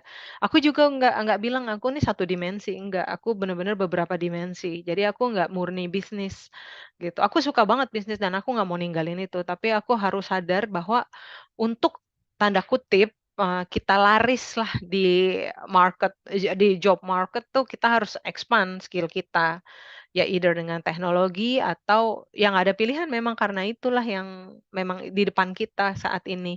Tapi nggak mesti jadi developer ya maksudku. Jadi mix gitu. Kayak Ya, gitu sih. Mm-mm. betul. Eh, mungkin kita ini karena cuma 5 lagi Kak, kita bisa Iya nih, bahas habis. iya bisa kok. Ya, ini ada background satu accounting di Indonesia, bisakah banting setir ke Hmm, paramedic atau education? ini sebenarnya ada. tapi ini temen aku bukan orang Indonesia nih Sutisna sayangnya. Mungkin bisa jadi narasumber selanjutnya, tapi dia orang, imigran juga background-nya. Ini, kayaknya pertanyaannya dia tuh, pengalaman pribadinya kawan aku. Jadi, teman aku ini dulu memang dia kebetulan S1-nya bukan accounting sih, dia lebih cenderung kayak ke ekonomi. Terus dia banting banting setir jadi ke paramedik sebenarnya gitu. Jadi dia jadi nurse di rumah sakit, salah satu univers eee, mara u univ apa, rumah sakit terbesar di Swedia namanya Karolinska. Dia belajar jadi perawat, suster gitu. Tapi dia udah sebenarnya original background-nya itu accounting. Nah, pada saat dia jadi suster, dia udah jadi suster sekarang. Itu sekitar 5 tahun dia jadi suster, dia masuk ke bagian, manajemen lah ya, maksudnya bukan jadi paramediknya, dia jadi accounting-nya di rumah sakit itu, gitu. Jadi, memang ya itu yang tadi aku bilang, tapi karena dia udah tahu kan jadi paramedik, background-nya kayak gimana, rumah sakitnya cara kerja rumah sakitnya gimana, kayak gitu. Jadi dia balik lagi, sekarang dia jadi accounting di Karolinska, gitu. Jadi Mantap. jadi memang, apa ya, kadang tuh memang kayak gitu, gitu. Jadi yang aku bilang, butuh banyak kok di sini sangat dibuka banget, background-nya beragam. Karena memang yang tadi aku bilang ini dia berapa dimensi gitu. Ya. Yang education juga loh, teman aku waktu itu, S2-nya marketing di US. Terus dia pindah, dia dari Turki, dia pindah karena suaminya orang Turki juga, pindah ke Swedia. Dia kerjanya sebagai marketing, S2 marketing, terus habis itu dia pindah jadi guru sekarang, karena dia belajar jadi guru. Dia jadi guru sekarang. Hmm. Ilmu marketingnya kepakai juga kan, maksudku ya karena Hmm. mendidik, pedagog ke anak-anak. Ya, ya, Mhm. ya. Kemudian dari Isnaini Wulandari, aplikasi untuk Mhm. mencari pekerjaan apa yang kakak pakai atau kakak sarankan untuk mencari tahu informasi lowongan pekerjaan di bidang Mmm, finance? aplikasi, istilah ini kita di, Swedia itu sangat rely on LinkedIn. Jadi LinkedIn tuh the most powerful, platform, dari kita. Maksudnya di Swedia tuh kita sangat pakai itu. Jadi, apps lain nggak ada, eee, mungkin ada Monster.com atau Monster.si kayak gitu ada, tapi nggak sekuat, LinkedIn. Di sini kita benar-benar LinkedIn. Jadi LinkedIn profile kamu, dibenerin, find a way, ya cari jalan gimana cara biar lebih atraktif, karena kita mainnya di LinkedIn, kayak gitu. Jadi aku cuma hanya bisa bilang itu doang di LinkedIn, Yang gitu. SAP dapatnya dari LinkedIn. SEB ya LinkedIn, semuanya aku LinkedIn, Iya, iya. gitu, Aku juga heeh. dapat kerjaan dari Indonesia tuh lewat LinkedIn juga, teman-teman. Iya bener, berarti ini ya dia powerful banget, Iya. LinkedIn is changing my life. bukan Tinder. Bukan Tinder. Iya. Mhm. Iya. Terus kayaknya yang di atasnya nih ada nih dari Fikri ya. Hmm? Nih, bisa apply internship atau entry level position di Swedia selalu S1, salah satu universitas di Eropa, Kak, ada peluang visanya. Oh, ini masuk ke webnya aja, website-nya masing-masing university. Pengalaman aku kemarin pas lagi S2, terus aku juga berkawan dengan beberapa teman-teman yang lagi kuliah, S1 bahkan masih S1, ada juga yang S2. Mereka dapat, beasiswa scholarship itu dari university-nya, bukan dari yang ada beberapa kan Swedish Institute, LPDP, kayak gitu. Terus kalau internship, aku kurang yakin ya, bisa, kayak gini gitu. Tapi kalau mau lanjut misalkan S2 nyari beasiswa bisa langsung ke kuliah, tapi kalau internship aku agak, ragu gitu. Karena kan bagaimanapun juga pas kamu internship datang ke Swedia ada visa yang diurusin gitu kan. Visa itu kan isinya working permit lah, apa-apa kayak gitu. Nah, kalau buat internship aja aku kurang tahu. Mungkin aku bisa sarankan kamu apply ke perusahaan Swedia yang salah satu office-nya ada di Indonesia. Contoh Electrolux, contoh Ericsson, kayak gitu. Mungkin bisa apply ke situ. Karena banyak juga, teman-teman yang kerja di Electrolux, mereka itu yang di sini ya, yang di Swedia, mereka itu apply, "Mau dong nyoba, internship," tanda kutip, di Swedia, Electrolux Swedia, dan mereka ada di sini beberapa. Tapi mereka balik lagi, ada juga yang nggak balik lagi, maksudnya dia di-hire langsung, Electrolux Swedia, kayak gitu. Jadi ada berbagai macam jalan sih. Iya. Aku tuh ada temen yang dia kuliahnya tuh di Jerman tapi sempat internship di Swedia. Nah, tapi aku belum Mhm. tahu dia jalur apa. Mungkin Itu karena di Jerman kayaknya sih, Sutisna. tapi dia universitas di Eropa, Kak. Fikri ini eh, setelah lulus kuliah S1 di salah satu universitas di Eropa. Oh oh ini Eropa ya? Oh kirain di Mm-mm. Indonesia, sorry. Bisa bisa, itu ada, bener bener, karena kan mereka kerja sama.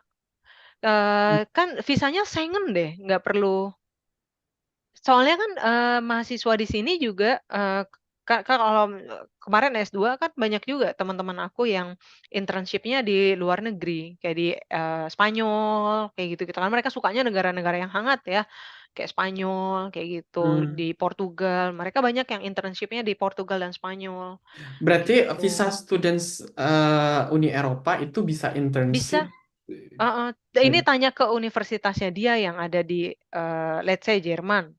Gitu, atau ya universitasnya dia ada di mana, terus dia tanya gitu. Itu kan ini internal apa, jadinya student exchange jatuhnya. Ya, ya, ya. Atau nanti Mhm. Kak Fikri bisa Oh DM ke aku. bisa, Nanti bener-bener, aku tanyain lebih lanjut ke temanku yang di Jerman internship di Swedia. bener. Lalu ini ya, kalau supply chain department di sana seperti apa ya change-nya? Kalau mobil keluarga itu gimana requirement-nya? Supply chain di sini tergantung ya, perusahaan mana gitu. Aku mikirnya jadinya kayak, contoh deh kalau nggak salah yang aku tahu tuh, let's say, si Amazon kan dia buka tuh kantor di Swedia ya. Terus, dia ini ngomongin chain ya, tapi kan balik lagi di mereka kan logistik kan jatuhnya. Gitu. Itu ada beberapa pegawainya mereka yang didatangkan dari US yang aku tahu, gitu. Tapi memang, mereka butuh orang yang dari negara tanda kutip asalnya si Amazon, yang buka cabang di Swedia, itu, gitu. Terus jadi aku kurang tahu nih kalau chance-nya, di sini, seperti apa, gitu. Tapi balik lagi, aku agak-agak blurry di bagian ini dan jika kalau mau bawa keluarga gimana ya requirement itu biasanya ditanya ke employer-nya atau perusahaan yang merekrut gitu. Biasanya ada biaya relokasi gitu. Kalau dia, serius dan benar ya, pengalaman aku ada biaya relokasi itu the whole package keluarga, tiket pesawat, anak dan istri, kayak gitu. Anak-anak dan istri, terus lalu ada temporary, apa ya, housing gitu mungkin selama, 3 bulan dibayarin sebelum dapat, lokasi yang permanen gitu atau, inilah, apartemen yang permanen karena kan sangat proses itunya sangat cepat ya rekrutmennya juga. Sedangkan nyari apartemen di sini agak sulit nunggunya, kayak gitu-gitu. Ya, Terus betul. pajak, bayar pajaknya juga Hmm. kan, kayak Kak, gitu-gitu. Kak Ahmad Budiana mungkin bisa ikutan juga webinar selanjutnya karena nanti Mhm. di next itu aku yang akan jadi narasumbernya dan Mmm, akan jelasin proses gimana pindah ke Swedia dan dapat kerja dari Indonesia. mhm, eh, Relevan sama pertanyaannya. Requirement keluarga gimana dan segala macam. Tapi secara singkat sebenarnya kalau udah dapat visa dari employer dari Indonesia itu requirement untuk keluarga mudah mhm, eh, asal gajinya memenuhi syarat minimal dari immigration. mhm, eh, dan yang paling susah memang dapat kerjanya sih. bener. Ya, Sama sih kemarin juga suamiku gitu, cepet banget prosesnya, gitu. iya benar. Mhm. Terus, oh ini dia, dapat kerja yang sekarang dari LinkedIn, cold apply atau network. Oh, kalau yang dapat kerja yang sekarang nih, yang di bank ini jujur ya, aku apply di bank ini, itu sekitar 8 aplikasi. Salah, 10, lebih malah. Nah, 10 ini, belum yang kemarin aku berhasil ya. 10 ini, satu hanya dipanggil untuk interview, terus kan ada tesnya panjang segala macam, tes, logika dan tes, psikolog, segala macam. Terus udah, tapi setelah aku tes itu dan interview user, aku apply satu lagi yang cocok dengan profile aku, lebih cocok lah, yaitu yang aku dapat sekarang gitu. Jadi, aku pas apply di sini, kebetulan pas aku interview itu adalah mantan manajer aku di organisasi aku yang lama, yang dulu. Jadi mantan manajer aku tuh pindah pas aku internship, dia manajer aku pas aku internship. Nah, dia tuh pindah ke bank ini. Tapi pada saat aku apply di tempatnya dia, di tempatnya dia ini nggak manajer, karena kan dia mantan manajer aku ya, jadi dia tahu kompetensi aku. Dia bilang, "Aku nggak cocok di sini. Aku cocok di tempat yang engineering, lebih cenderung kayak ke automation, proses segala macam." Dia ada tuh buka lowongan, langsung dikasih tahu sama dia. Jadi pas aku lihat, aku apply. Jadi benar-benar aku kayak combine gitu loh. Bener dari LinkedIn, aku apply sendiri dan network, yaitu si mantan manajer aku itu, gitu. Jadi yang aku Jadi bilang apa awalnya cold apply, tapi heeh. habis itu network bermain. Iya bener, itu bener banget. Makanya, jadi ya nggak tahu gimana cara kerjanya alam semesta lah maksudku. Jadi ya Heeh. awalnya kerja kayak gitu ternyata, lah ini oh ya aku udah tahu manajernya dia dan aku hubungin dia. Nah makanya penting banget behavior kita tuh ya just being you, kalau lu baik ya berarti kelakuan lu baik lah gitu lah kurang lebih. Lalu, oh ini dia nih, satu lagi Sutisna, Kak, kalau misal kita di Indonesia awalnya sebagai tenaga medis ambil master public health, dia jurusan lain, misal mau switch pengajar gitu, apakah akan ada pelatihan sebagai guru lagi? Ada, bahkan harus, ada license-nya, kayak gitu. Jadi, S2 ini enggak kamu walaupun kamu ngambil S2, kamu kamu tapi kalau ngambil S2 tuh, master public health di Swedia, kalau S2 tuh nggak bisa jadi, dosen ya di sini, aku harus ini nih, apa, highlight, di sini dosen atau bahkan asisten dosen itu mahasiswa PhD ya. Gitu. Jadi, S2 itu dosen apa namanya, dosen itu bukan S2 di sini. S2 di sini tuh jatuhnya nanti bakal, tetap ke industri. Entah itu industri akademik, industri public health, kayak gitu-gitulah, gitu. Tapi, jadi pengajar switch bisa, gitu. Tapi ya palingan ngajarnya, kayak di sekolah kesusteran, keperawatan, kayak gitu-gitu, nggak bisa jadi dosen. Jadi kayak, bukan dosen, guru, tapi kayak guru SMK, kayak gitu. Kayak gitu sih. Ini sih ya, menjawab kan ya? Mudah-mudahan. Ini iya. Ini ada satu lagi mungkin ya, nanti kita balik lagi ke slide. Mhm. Kak, background S1-ku fisika MIPA, buat sekarang sebagai SAPA oh developer, oke. Oh, oke. Oke, ini ini sebenarnya, aku juga dulu mainnya di SAP. Aku dulu SAP-nya tuh lebih ke supply chain, lebih kayak begitu ya, terus sama, finance juga.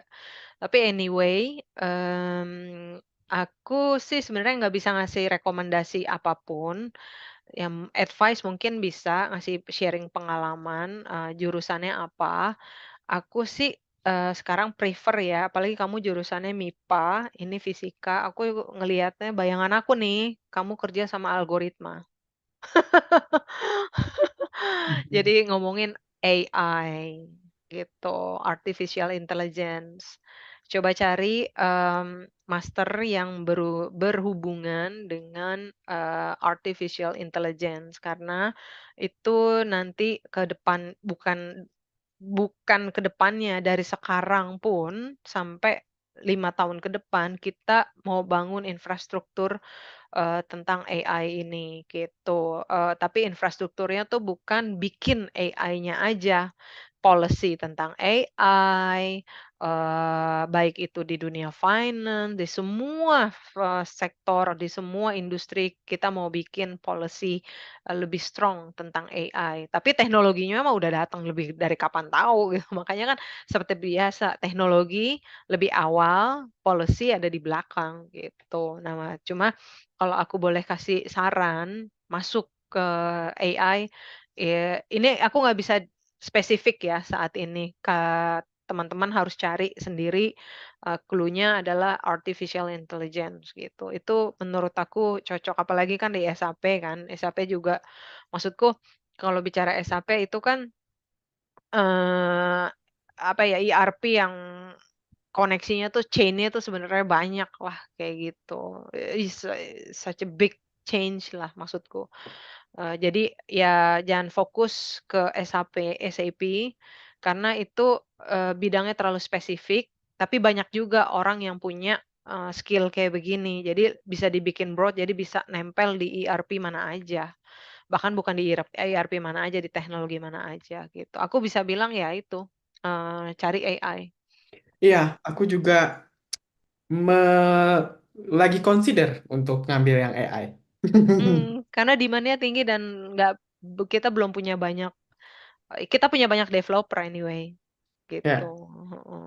Tapi ya yang dedicated buat AI itu yes, agak-agak ya.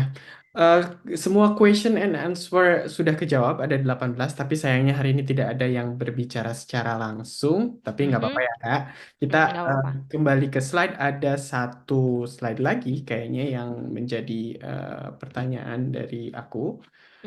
Itu Mhm, ini kan Kak Indah ikut suami ya awalnya ya. mhm, Suaminya dapat kerja duluan, mirip dengan aku dan istriku ikutlah gitu mendampingi.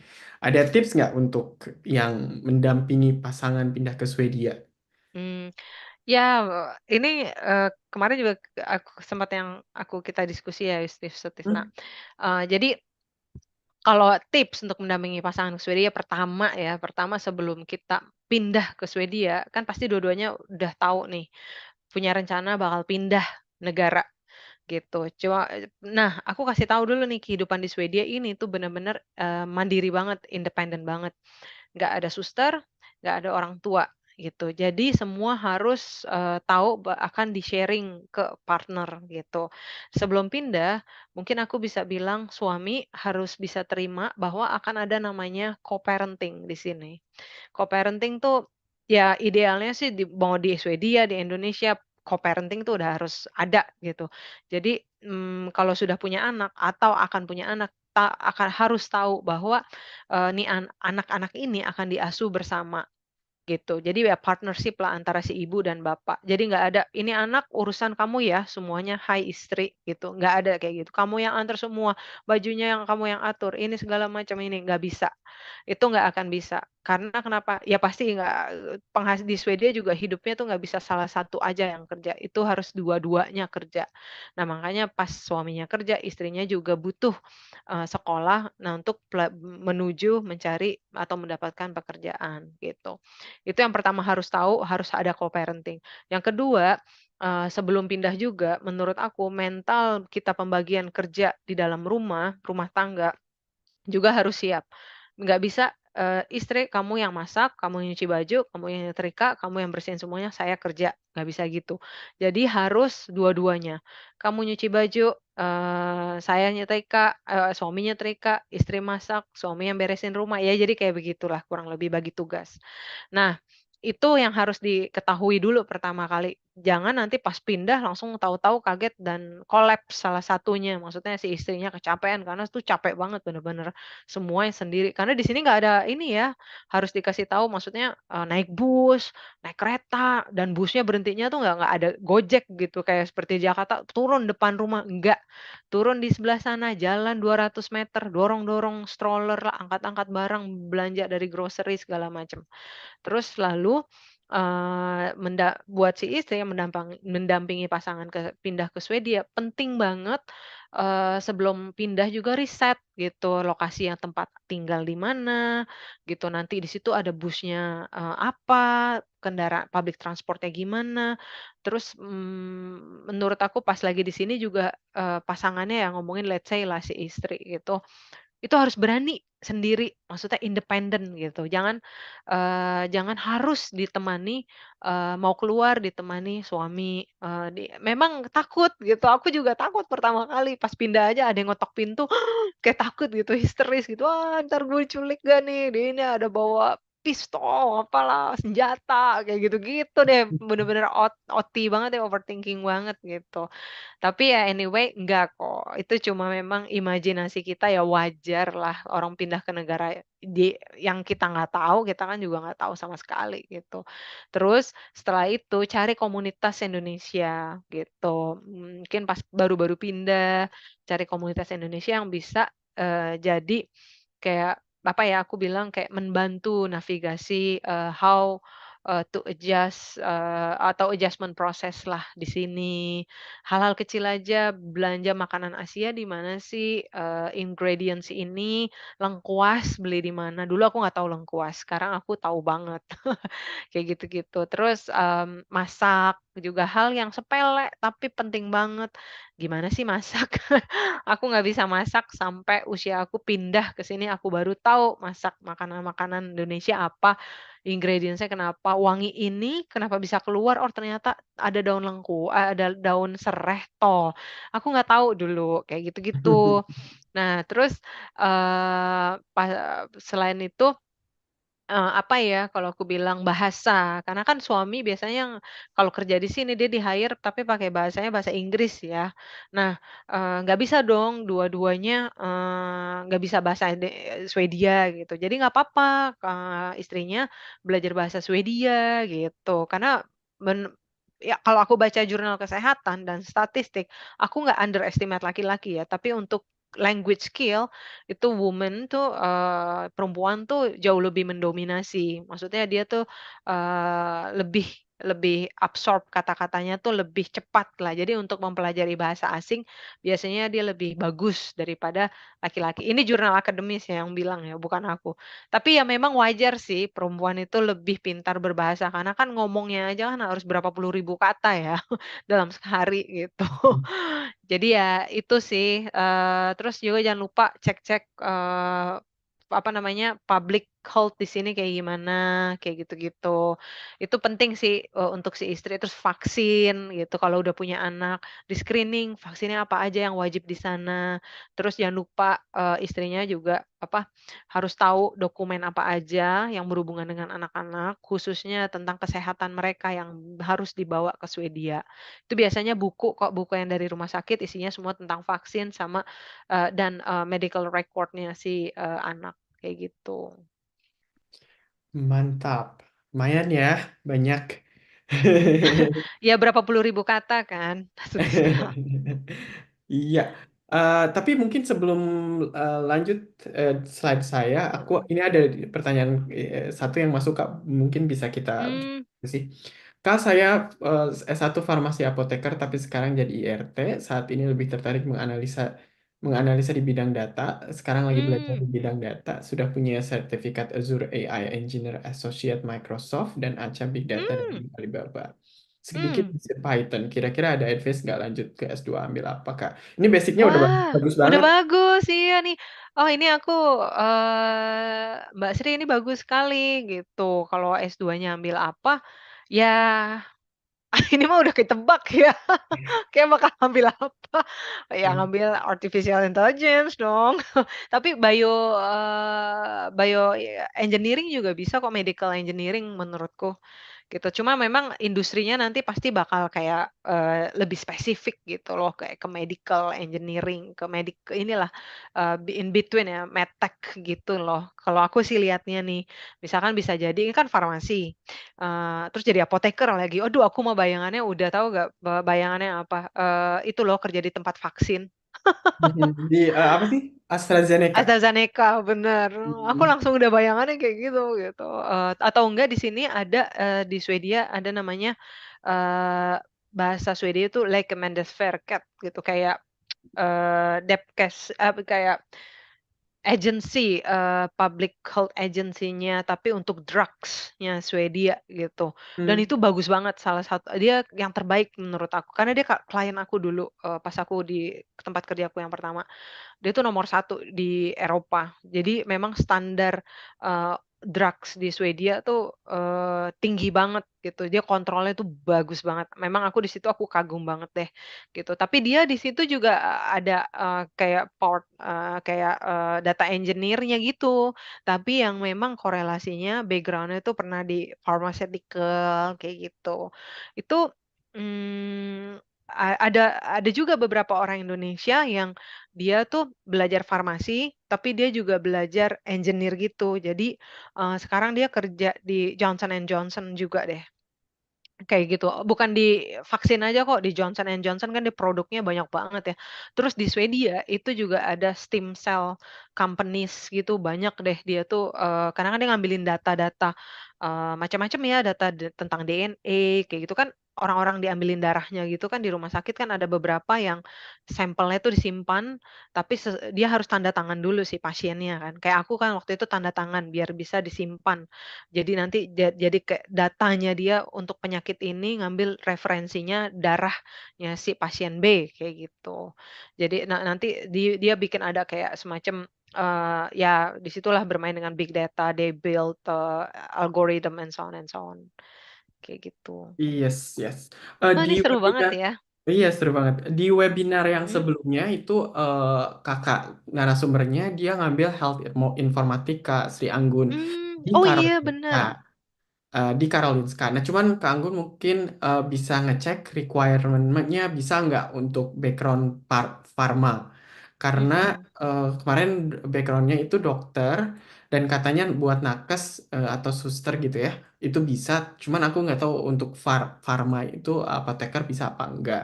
Mungkin toh bisa di riset dulu yang health informatics karena itu benar-benar kombinasi kedua bidang itu. Ya kalau enggak yang tadi itu big data, data atau AI. mhm. Itu di Karolinska kok, nanti Mbak Sri, tulisannya tuh Karolinska gitu aja. Mm-mm. Jadi cari aja nanti di university-nya kalau Karolinska University, tapi tulisannya seperti aku sebut ini kayak tulisannya Indonesianya ya Karolinska gitu. Karolinska Institute ya. Institut, ya benar. Itu Ya, atau enggak di Uppsala University juga dia ada ini health informatics. exactly Ah, begitu. Heeh. lah ini udah mau beres Ah. belum? Aku malah menunggu nih siapa yang mau ngobrol. Iya nih. Oh ini nih, saya background S1 bisnis, sempat kerja sebagai digital marketing, kerja di bank sebagai loan workout officer, rencana mau S2 di finance di Swedia. Ada advice kira-kira dari backgroundnya yang paling possible untuk dapat kerja di Swedia di bidang apa? Kalau apply sebagai corporate finance opportunity di Swedia, corporate finance itu yang jadi masalah, corporate-nya itu, bisnisnya itu, institusinya yang di-support di sini adalah local language. Tapi aku nggak bilang juga itu menutup kamu nggak dapat kerja ya, tapi kalau kamu jadi spesifik ke, investment, balik lagi ngomongin investment, mungkin, ada opportunity gitu. Tapi di sini kan, perusahaannya kan bukan lokal companies doang ya, di sini juga ada JP Morgan di apa, kantor yang di Swedia, terus juga ada BNP, Paribas yang ada di Swedia juga, dan bahasanya tuh bahasa, Inggris gitu. Terus PwC, PricewaterhouseCoopers, di sini juga ada, tax auditor kayak gitu-gitu. Tapi, balik lagi karena dia nggak banyak, jadi ya lumayan juga ya kompetitif. Terus Hmm. Visa, Mastercard kayak gitu. Visa sih, aku harus bilang Visa di sini juga ada kantornya. Aku dulu pernah apply di Visa, pernah juga interview di Visa juga, kayak gitu-gitu. PricewaterhouseCoopers juga pernah waktu itu, dia pakai bahasa Inggris semuanya, gitu. Jadi Visa dibilang Visa kartu ya, bukan Visa Hut. Oh, bukan visahan, visa kartu, betul. Terus, be apa namanya, Google juga ada kan di sini. Dia juga payment, gateway-nya juga dia buka gitu. Bisa bisa relate sebenarnya. Aku balik lagi kalau itu kan apa namanya, kecil ya maksudnya, perusahaan-perusahaannya itu kalau di-compare sama yang lokal tuh, itu cuma hanya berapa persen gitu, nggak lebih dari 10% gitu. Ya pasti kan high Ya. kompetitif, cuma bukan berarti nggak mungkin, gitu. Tapi udah di apa? Warning, it is highly competitive. Iya benar, heeh. Cuma tapi bukan berarti nggak possible Ya, maksudku, ya, heeh. ya. Di sini banyak kok orang-orang yang dari, Eropa lain kayak, Jerman atau Spanyol, yang nyari kerja di sini pas setelah kuliah dan banyak juga yang dapat gitu. Ya, ya. Tapi kalau corporate finance pasti requirement bahasa Swedianya lumayan ini ya, Kak, Tinggi, tinggi. Ya. karena kan nanti kita kan bakal, ya samalah kayak corporate finance yang ada di Indonesia, kita kan bakal customer-nya present something ke, their management maksudnya ke client from the client side gitu. Iya. Ini Ini ada ada satu lagi. lagi. Iya. Tapi ini terakhir ya, Kak. Oh, itu. Aduh kok jadi lucu. Eh, dari Iya, Saprilian ini, eh, Kak Saprilian bisa mhm, cek webinar yang pertama karena itu bahas beasiswa Swedish Institute yang mana Kakak bisa nggak balik dan langsung cari kerja di sini juga bisa, Kak. mhm. Hmm. Terus, oh ini nih, Tapi yang eee Saprilian itu tadi ada ini ambil pure AI engineer atau multidisipliner. multidisipliner, oke. Kalau kalau ini, apa namanya, kalau AI engineer atau multidisipliner it depends on sih. Kalau memang udah, background-nya kuat di, math atau computer science, ya aku bilang ya AI engineer aja. Kalau Hmm, multidisipliner itu kan yang memang background-nya tuh kayak sebelumnya tuh ini, apa ya, diverse gitulah. hmm, Heeh. Terus ini nih vacancy dibilang engineering kalau di company saya provide visa worker juga. Iya, kalau iya kan, apa namanya, kalau dia di-hire-nya sama ini, itu mah secara legal ya dia harus, provide, visa workers kayak gitu. Terus kita harus punya visa baru apply kerja di sana. Kalau maksudnya atau kita harus enggak, kita nggak perlu. Most people biasa ditanya visa dulu waktu apply. Oh, kalau apply iya, biasanya memang dia nanya, punya visa kalau kita yang apply gitu. Tapi kalau kita di-hire oleh perusahaan sana, pengalaman suamiku sih dia nggak ditanya ya, bahkan mereka yang provide gitu. Karena dia tahu, tapi kalau kita apply, misalnya kita nih ada nih, udah datang ke Swedia, terus kita apply kerja gitu di sinilah ya, di perusahaan Swedia. Nah, baru mereka biasa nanya, "Punya nggak working permit?" Kayak gitu-gitu. Ya kita punya, kita jawab. Tapi kalau kita, di-hire oleh mereka kan di-hire berarti kan kita apply kan. Dari Indonesia kita apply, terus dia mau meng-hire dan dia tahu berarti kita nggak punya visa, dia dia harus menyediakan itu kan setahu aku. iya. Kalau kalau kita di posisinya di Indonesia, kayak Mhm, kayak aku dan suami Kak Indah, mhm, itu nggak ada jalan lain selain visanya disponsor sama perusahaan. mhm, Kita nggak betul, bisa, oh saya mau, misalnya ada perusahaan A, oh saya mau hire kamu, tapi kamu punya visa nggak? Enggak, terus ya udah urus sendiri, nggak bisa, karena mhm, untuk dapat visa itu harus diurusin sama perusahaan, perusahaan yang daftarin kita dulu ke migration, baru habis itu kita submit berkas, jadi emang harus sponsor, itu betul. yang susahnya. Susahnya itu buat datepin yang siapa yang mau mensponsori. Iya. Oh, ini dia nih, Kak, mau tanya, apakah kerja di Swedia harus minimal S2? Tidak. Surprisingly di Swedia itu banyak sekali orang-orang yang lulusan SMA dan SMK gitu. Karena memang kita harus sadar dan buka mata kualitas pendidikan yang ada di Indonesia dan di Swedia itu tidak sama gitu. Bukan berarti di Indonesia lebih jelek, tapi memang sistem pendidikannya itu berbeda. Jadi kayak kemarin aku contoh ya developer, contoh paling gampang deh developer. Itu kan engineering, ya nggak usah developer deh, engineer yang lain. Itu tuh engineer yang lain kalau yang benar-benar bukan fungsinya menganalisa atau ada di proses decision making, mengambil keputusan, mereka tuh lulusan SMK. Karena mereka udah ada pendidikannya, compact pendidikannya 2 tahun, mereka belajar terus tentang electricity, listrik, udah belajar listrik, listriknya bukan listrik yang ada di rumah, listrik yang lebih kompleks, di gardunya lah, di ininya, sistem di komputernya gimana, itu yang mereka ini. Jadi nggak semuanya harus S2, S2 itu ada di level-level tertentu, biasanya yang lebih strategis gitu, kayak mengambil keputusan, menganalisa, research, kayak gitu, itu S2. Tapi untuk kayak semacam balik lagi yang tadi nurse, nurse itu nggak mesti S1, itu SMK, suster, kayak gitu.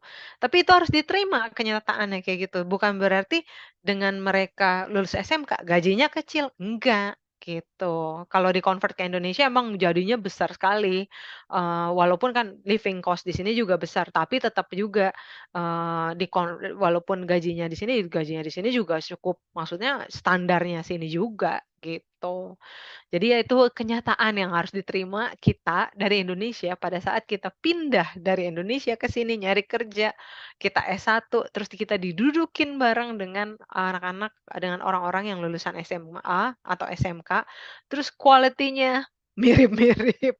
Tapi ini ngomongin hard skill ya, tapi aku merasa ada hal yang beda antara SMK atau SMA dengan S1. Kan kita juga belajar dididik namanya research ya, kalau pas lagi kita S1, yaitu adanya skripsi, kayak gitu-gitu. Jadi, di situ aja bedanya, tapi untuk quality pekerjaannya secara hard skill, dia menguasai apa, kita menguasai, itu sama, gitu. Bedanya pada saat kita digest informasi, menganalisa, lalu kita mengeluarkan, gitu, output dari, informasi yang kita dapat. Jadi minimal nggak ada S2 kok, tenang Ya, aja ini. siap. Oke, terima kasih untuk teman-teman yang sudah bertanya dan juga Sama-sama, standby ya. selama hampir 2 jam ini Iya, ya bertahan ampun. Terima dua kasih puluh banyak. tiga orang bertahan. Mhm, Ya, ini ada pesan sponsor untuk mendukung program mhm, duniawi. Teman-teman bisa donasi ke rekening Yayasan Sawala Indonesia Berdaya di rekening ini. mhm. Eh, Kemudian ini untuk webinar selanjutnya di Sabtu 12 Oktober 2024. Aku sendiri yang akan jadi narasumbernya, jadi jelasin lebih detail proses dan pengalaman aku dapat kerja, lamar dari Indonesia pindah ke Swedia. Eh, tapi nanti aku akan coba ajak temen aku untuk jadi moderator biar ada teman yang Mhm. biar gak bosen lihat muka aku doang. Nanti aku akan ajak teman sebagai moderator. Mhm. Tapi Aku untuk mau jadi pendaftaran summit. pendaftarannya nanti menyusul ya teman-teman. Dan Mhm. kalau teman-teman ada mau kolaborasi sebagai speaker, sponsor dan segala macam, bisa juga ke bit.ly duniawi-if. Dan eh, terima kasih banyak teman-teman, terutama untuk Kak Indah yang hari Sama-sama, aku makasih banyak teman-teman udah datang juga. Makasih banyak ini. juga udah diundang, Sutisna. Ya, sama-sama. Nanti untuk rekaman dan slide-nya boleh dibagikan ya, Kak? Yang ada Boleh. materi Kak Indah. Ya, nanti aku Mhm. kasih tambahan eh, copyright. Oh, Ya. iya iya boleh. Selamat malam, teman-teman. Selamat Selamat tidur. malam, selamat beristirahat ya. Thank you Ya, so much, thank Sutisna. you. Bye, teman-teman. Bye. Eh, Sudah ya? eh, iya, udah. Makasih ya, Kak. Sama-sama, Sutisna. Thank you ya. Thank you. Bye. Nanti ngobrol-ngobrol Bye. lagi.